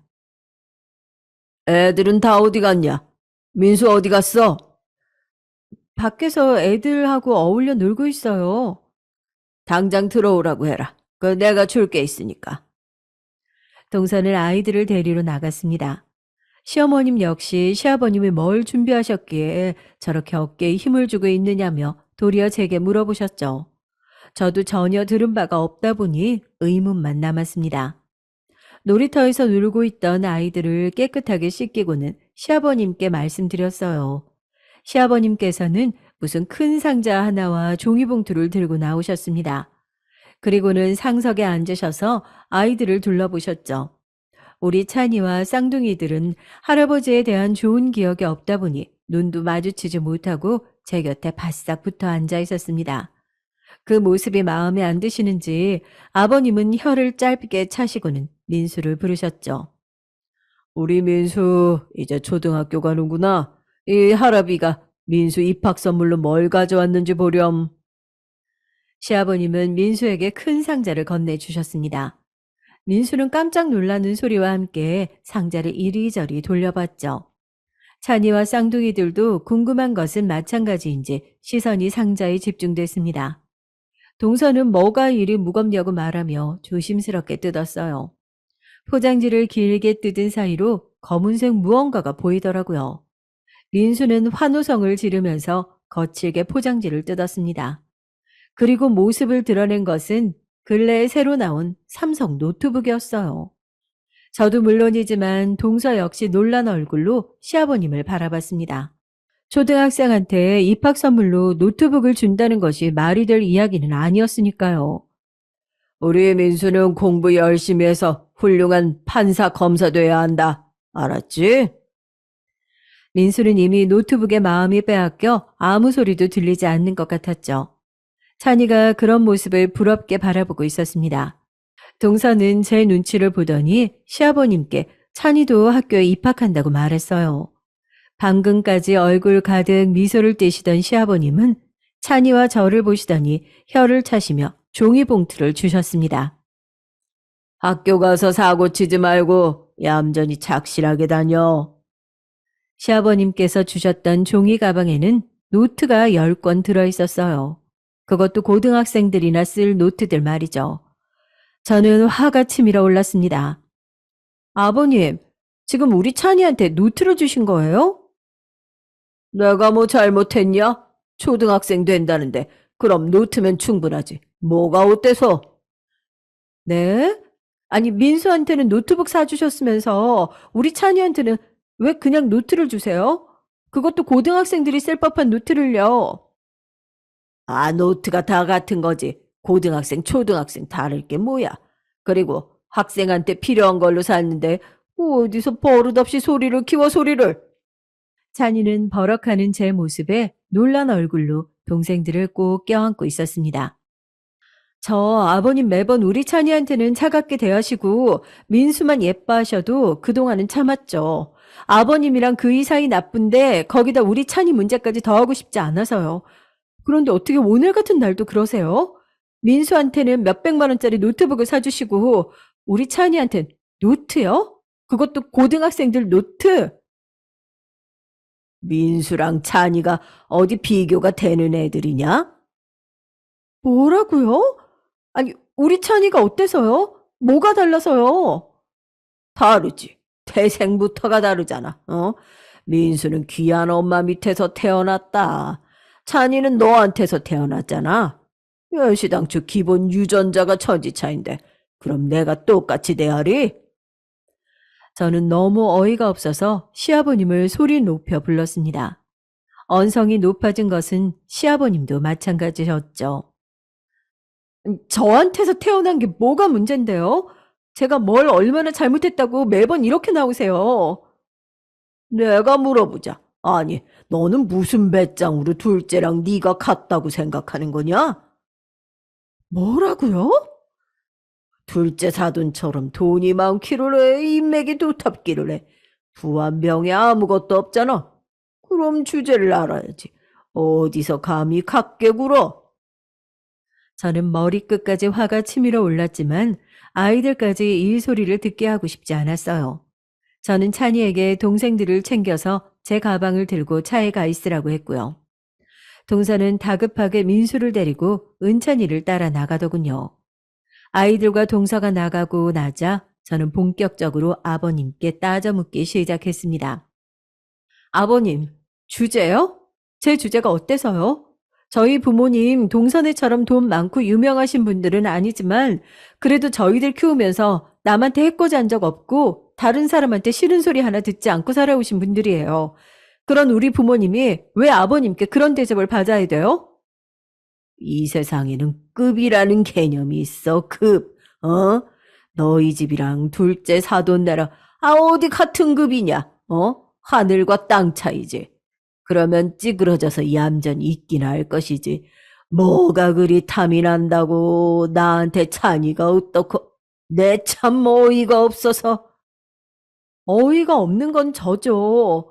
급이니 주제니 아니 도대체 아버님은 얼마나 높은 급을 타고나셔서 아이들한테 상처되는 말을 하실 수 있으세요? 아이들 앞에서? 뭐? 감히 네가 시아비를 급으로 나눠? 아버님이 먼저 하셨잖아요. 이게 그래도 소리를 질러. 저는 그간 쌓였던 것들을 하나씩 다 풀어내기 시작했습니다. 결혼 초에 축의금 문제로 그이랑 아버님 틀어졌을 때부터 시작해서 지금까지 매번 아버님은 제게 정신 차리고 똑바로 보라고 말씀하셨죠. 매번 저를 무시하는 말씀을 아무렇지도 않게 하셨고요. 그동안 제가 얼마나 서러웠는지 아버님 아세요? 나야말로 아무 겁도 없는 애를 데려와서 대뜸 결혼한다고 할 때 얼마나 자존심 상했는데 그럼 그 정도도 못해? 네, 하지 마셨어야죠. 적어도 결혼했으면 그런 말씀은 하지 말았어야죠. 그때였습니다. 문이 열리고 시장에 다녀오신다고 나가셨던 시어머님께서 오빠와 함께 들어오셨어요. 오빠는 오자마자 밖에 애들이 차에서 엄마 화났다고 울고 있는데 이게 무슨 일이냐고 제게 물었습니다. 저는 손에 들고 있던 노트를 오빠 쪽으로 밀면서 말했어요. 오빠, 내가 더 참아야 돼? 민수 입학한다고 최신 노트북을 손에 쥐어주시더니 우리 은찬이한테는 노트 10권 주시더라. 내가 이래도 참아? 뭐? 아버지, 여보, 당신 무슨 짓을... 시어머님과 오빠는 비명을 지르며 이게 무슨 일이냐고 시아버님을 몰아세웠습니다. 하지만 시아버님은 꼿꼿한 자세로 자신은 전혀 잘못한 것이 없다고 하셨죠. 화가 나서 날뛰는 오빠를 보고 있자니 눈물이 날 것 같았어요. 어머님, 앞으로 여기 안 올 생각이에요. 우리 찬이 쌍둥이들 이제는 그런 대접 안 받게 할래요. 그래야, 그래. 아휴, 시아버지가 제정신이 아닌가 보다. 화 좀 가라앉히고. 죄송합니다. 준비는 대부분 다 끝났어요. 이만 가보겠습니다. 저는 시어머님께 꾸벅 인사를 하고 집을 나왔어요. 시아버님께서는 2번 다시 이곳에 발들일 생각조차 하지 말라고 하셨죠. 동서는 미안한 얼굴로 제 차에서 내리더군요. 형님, 알아. 동서 잘못 아닌 거. 동서가 무슨 죄야. 오늘 난 먼저 집에 갈게. 동서가 어머님 좀 도와드려. 미안해. 이런 일 부탁해서. 아니에요. 제가 알아서 할게요, 형님. 괜찮으세요? 운전하실 수 있으시겠어요? 괜찮아. 그이 곧 나올 거야. 제 말이 끝나기 무섭게 오빠가 씩씩거리며 나왔죠. 저는 오빠에게 운전대 잡으려면 진정부터 하라고 했고요. 동서는 눈치를 보며 인사를 꾸벅하고는 안으로 들어갔습니다. 오늘부로 당신은 시댁이란 곳이 없는 사람이야. 알아들어? 오빠, 애들 들어. 아니, 애들도 들어야지. 앞으로 우리 애들한테 할아버지는 장인어른 한 분이야. 이 더러운 집구석 내가 다시 오나 봐라. 오빠는 빨리 가자며 뒷좌석 문을 열어주었습니다. 은찬이가 시무룩한 얼굴로 저를 보더니 눈물 범벅이 된 동생들을 꼭 안아주더군요. 저는 아이들을 꼭 안아주면서 오늘 있었던 일은 아무것도 기억하지 말라고 했어요. 아무 일도 아니라고 말이죠. 그리고 집에 오는 길에 저는 은찬이 또래들이 쓰기 쉬운 탭을 입학 선물로 사주었습니다.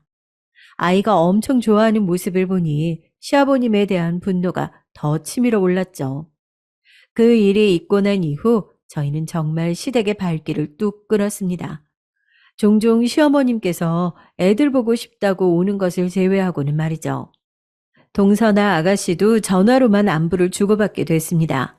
아이들은 할아버지 댁에 가지 않아도 된다는 것을 엄청 좋아하더라고요. 그러다 어느 날 저희 부모님이 시골에서 올라오셨어요. 저를 마지막으로 다 정리를 하고 시골에서 여유로운 생활을 하시고 계셨는데 이렇게 연락도 없이 오실 것이라고는 전혀 생각하지 못했거든요. 아이들은 할아버지와 할머니를 반갑게 맞이했습니다. 무슨 일이세요, 갑자기? 아, 이전에 정리 못한 것들이 있어서 그거 해결하러. 아니, 정리 못한 게 뭐 있어요? 집이랑 가게 다 팔았잖아요. 네가 아는 것보다 모르는 게 더 많단다. 아버지는 장난스러운 표정을 지으며 말씀하셨죠. 사실은 당시 땅을 생각하지 못하고 그냥 뒀었는데 그게 이번에 땅값이 어마무지하게 올랐다고 하시면서 그걸 정리하러 왔다고 하시더라고요. 저는 우리 집에 땅이 있었는지 처음 알았거든요. 들어보니 꽤 평수가 크더라고요. 저는 올라봤자 얼마나 올랐을까 했는데 세상에 무려 50배가 뛰었더라고요. 정말 어마어마한 금액이었습니다. 그래서 말인데, 너 애들 다 유치원 가고 할 일 없으면 아빠 대신 건물주 노릇이나 좀 해라. 건물주요? 아니, 땅 이야기하시다가 무슨 건물주요. 땅은 필요하다고 팔아달라고 하는 사람이 우리 있는 곳까지 왔기에 정리했고, 일부는 집 근처에 땅을 좀 사서 소일거리 삼아 작물 좀 키워보려고. 그리고 나머지로는 건물을 좀 샀지. 상가 좀 딸려있는 오피스텔이랑 원룸인데 관리할 사람이 없네. 네가 좀 맡아서 해. 오빠랑 언니는요? 그 애들도 하나씩 줬지. 뭐 재산 상속을 했다고 생각해. 어차피 우리 죽고 나면 다 받아야 하는 건데 뭐. 아니, 갑자기 그게 무슨, 죽는단 말씀 왜 하세요? 말이 그렇다는 거지. 그러니까 네가 좀 맡아서 해. 노는이 애 본다는 마음으로. 제가 그걸로 뭘 할 줄 아시고요. 뭘 하든 그건 내 알 바 아니고. 부모님은 간단하다 못해 쿨하게 툭하니 건물대장을 제게 주시면서 계약 마무리를 하러 가자고 하시더라고요. 오빠랑 언니는 어제 했다고 하시면서요. 저는 얼떨결에 건물주가 되었답니다. 오빠는 한참을 웃더니 이제는 저를 건물주라고 부르겠다고 놀리기까지 했죠. 어차피 오빠의 월급과 제가 버는 돈으로 살림을 사는데 전혀 지장이 없었기 때문에 건물에서 생기는 수익은 그대로 통장에 저금만 했어요. 생각보다 돈이 빨리 붙었죠. 그렇게 1년 정도 시간이 흘렀을까? 갑자기 시어머님께 전화가 왔습니다. 아유, 큰애야, 큰일 났다. 집에 좀 올 수 있겠니? 갑작스러운 호출에 저도 오빠도 당황했어요. 저희가 아무런 말이 없자 마음이 다급해지신 시어머님은 제발 꼭 와달라고 애원조로 말씀하셨습니다. 이런 일이 없었기에 저는 알겠다고 말하고는 전화를 끊었습니다. 통화가 끊어지기 무섭게 동서에게 전화가 왔어요. 아, 동서, 갑자기 무슨 일이야? 어머님이 큰일 났다고 하시던데. 어머님이 전화하셨어요? 큰일이라면 큰일이죠, 형님. 뭐야, 무슨 일이야? 아버님이요. 저는 시아버님 이야기에 잠시 움찔거렸어요. 오빠는 준비됐으면 빨리 가자고 저를 재촉했죠. 오빠는 평소 아이들을 봐주시는 아주머님까지 불렀더라고요. 오빠를 따라 주차장으로 가는데 동서가 한숨을 쉬면서 말했습니다. 아버님이 사고를 좀 치셨는데 이게 감당이 안 될 규모예요. 사고? 그게 무슨 말이야? 감당이 안 된다는 말은 뭐고? 아버님이 친구랑 같이 주식을 하셨나 본데 하필 그게 사기였나 보더라고요. 오빠는 저와 동서가 무슨 이야기를 하는지 궁금한 얼굴로 저를 바라봤습니다. 저는 동서에게 스피커폰으로 돌리겠다고 말을 하고는 자세한 내용을 물었죠. 동서에게 들은 말을 정리하면 아버님이 친구와 동업하셔서 무슨 주식 투자 회사를 만드셨다고 하더라고요. 그 친구가 주식의 정보가 밝은데 그 친구 말씀으로 주식을 소액으로 샀다가 돈을 좀 벌기도 했다고 하고요.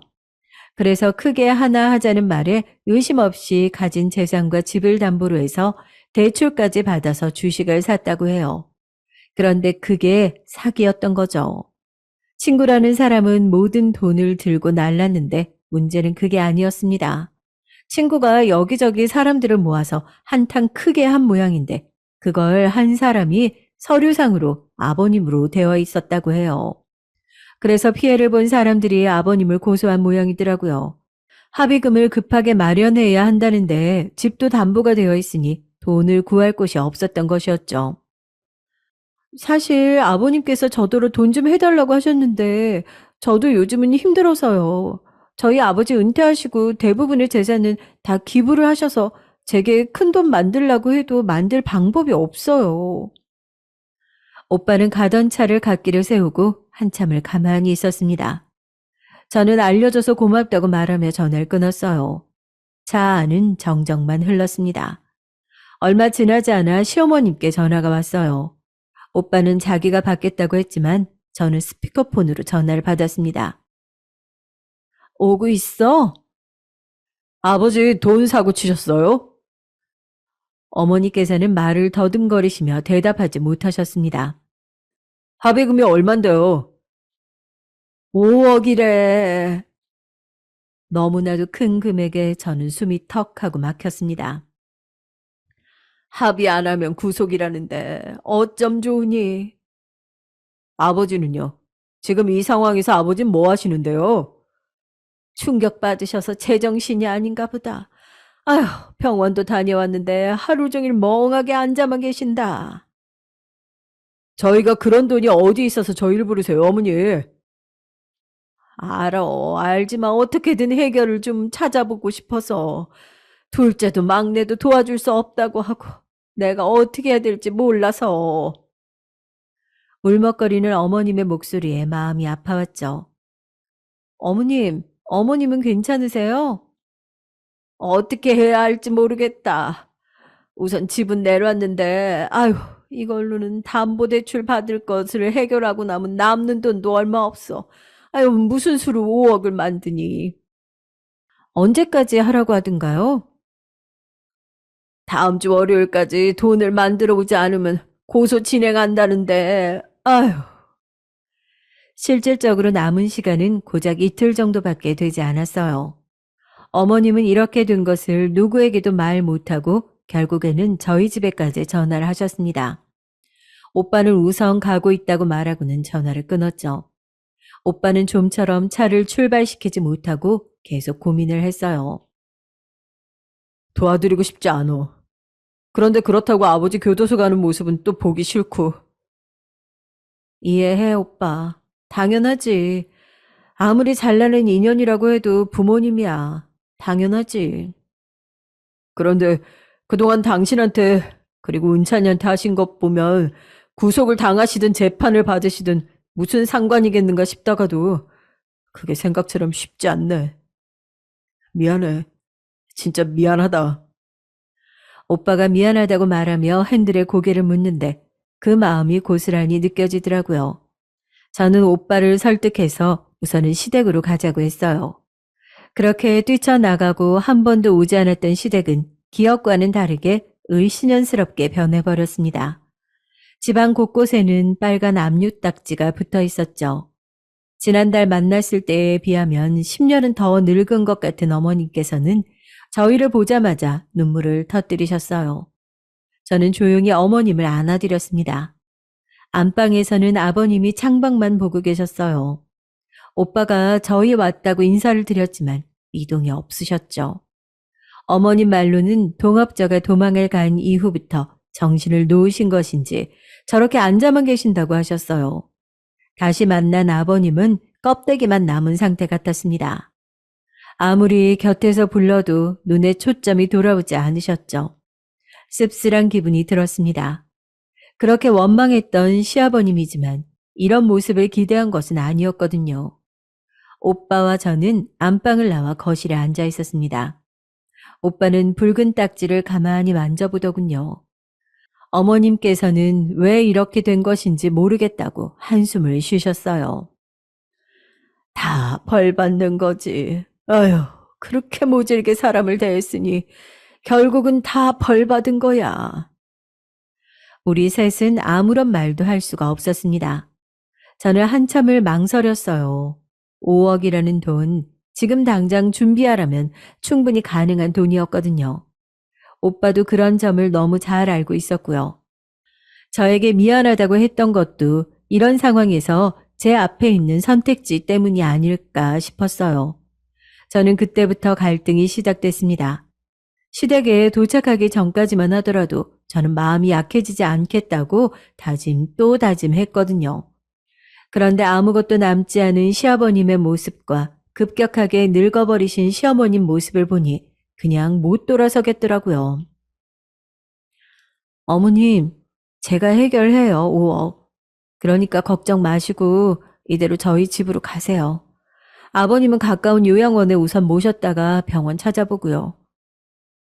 찬이 엄마, 그거 아니야. 당신이 왜?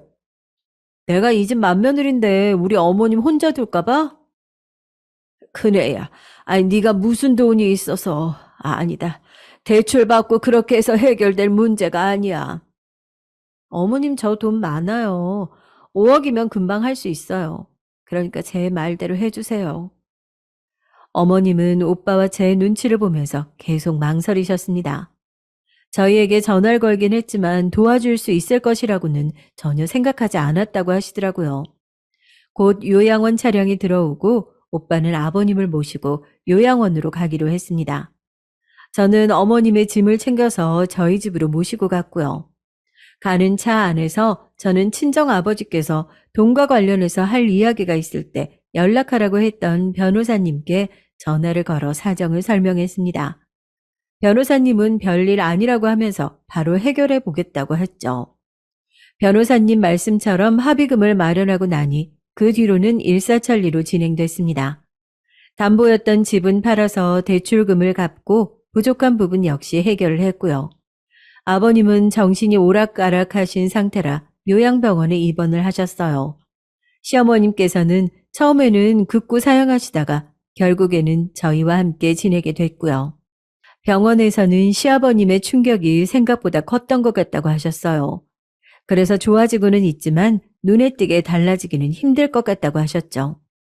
저희는 치료도 겸해서 근교의 요양병원으로 시아버님을 옮겼습니다. 어른을 두고 할 말은 아니지만 뿌린 대로 거둔다라는 말 왜 있는지 너무 잘 알겠더라고요. 앞으로도 시아버님은 계속 병원에 계실 테죠. 저는 남은 시간이라도 고운 마음으로 평안하게 지내셨으면 좋겠다는 생각이 들었습니다.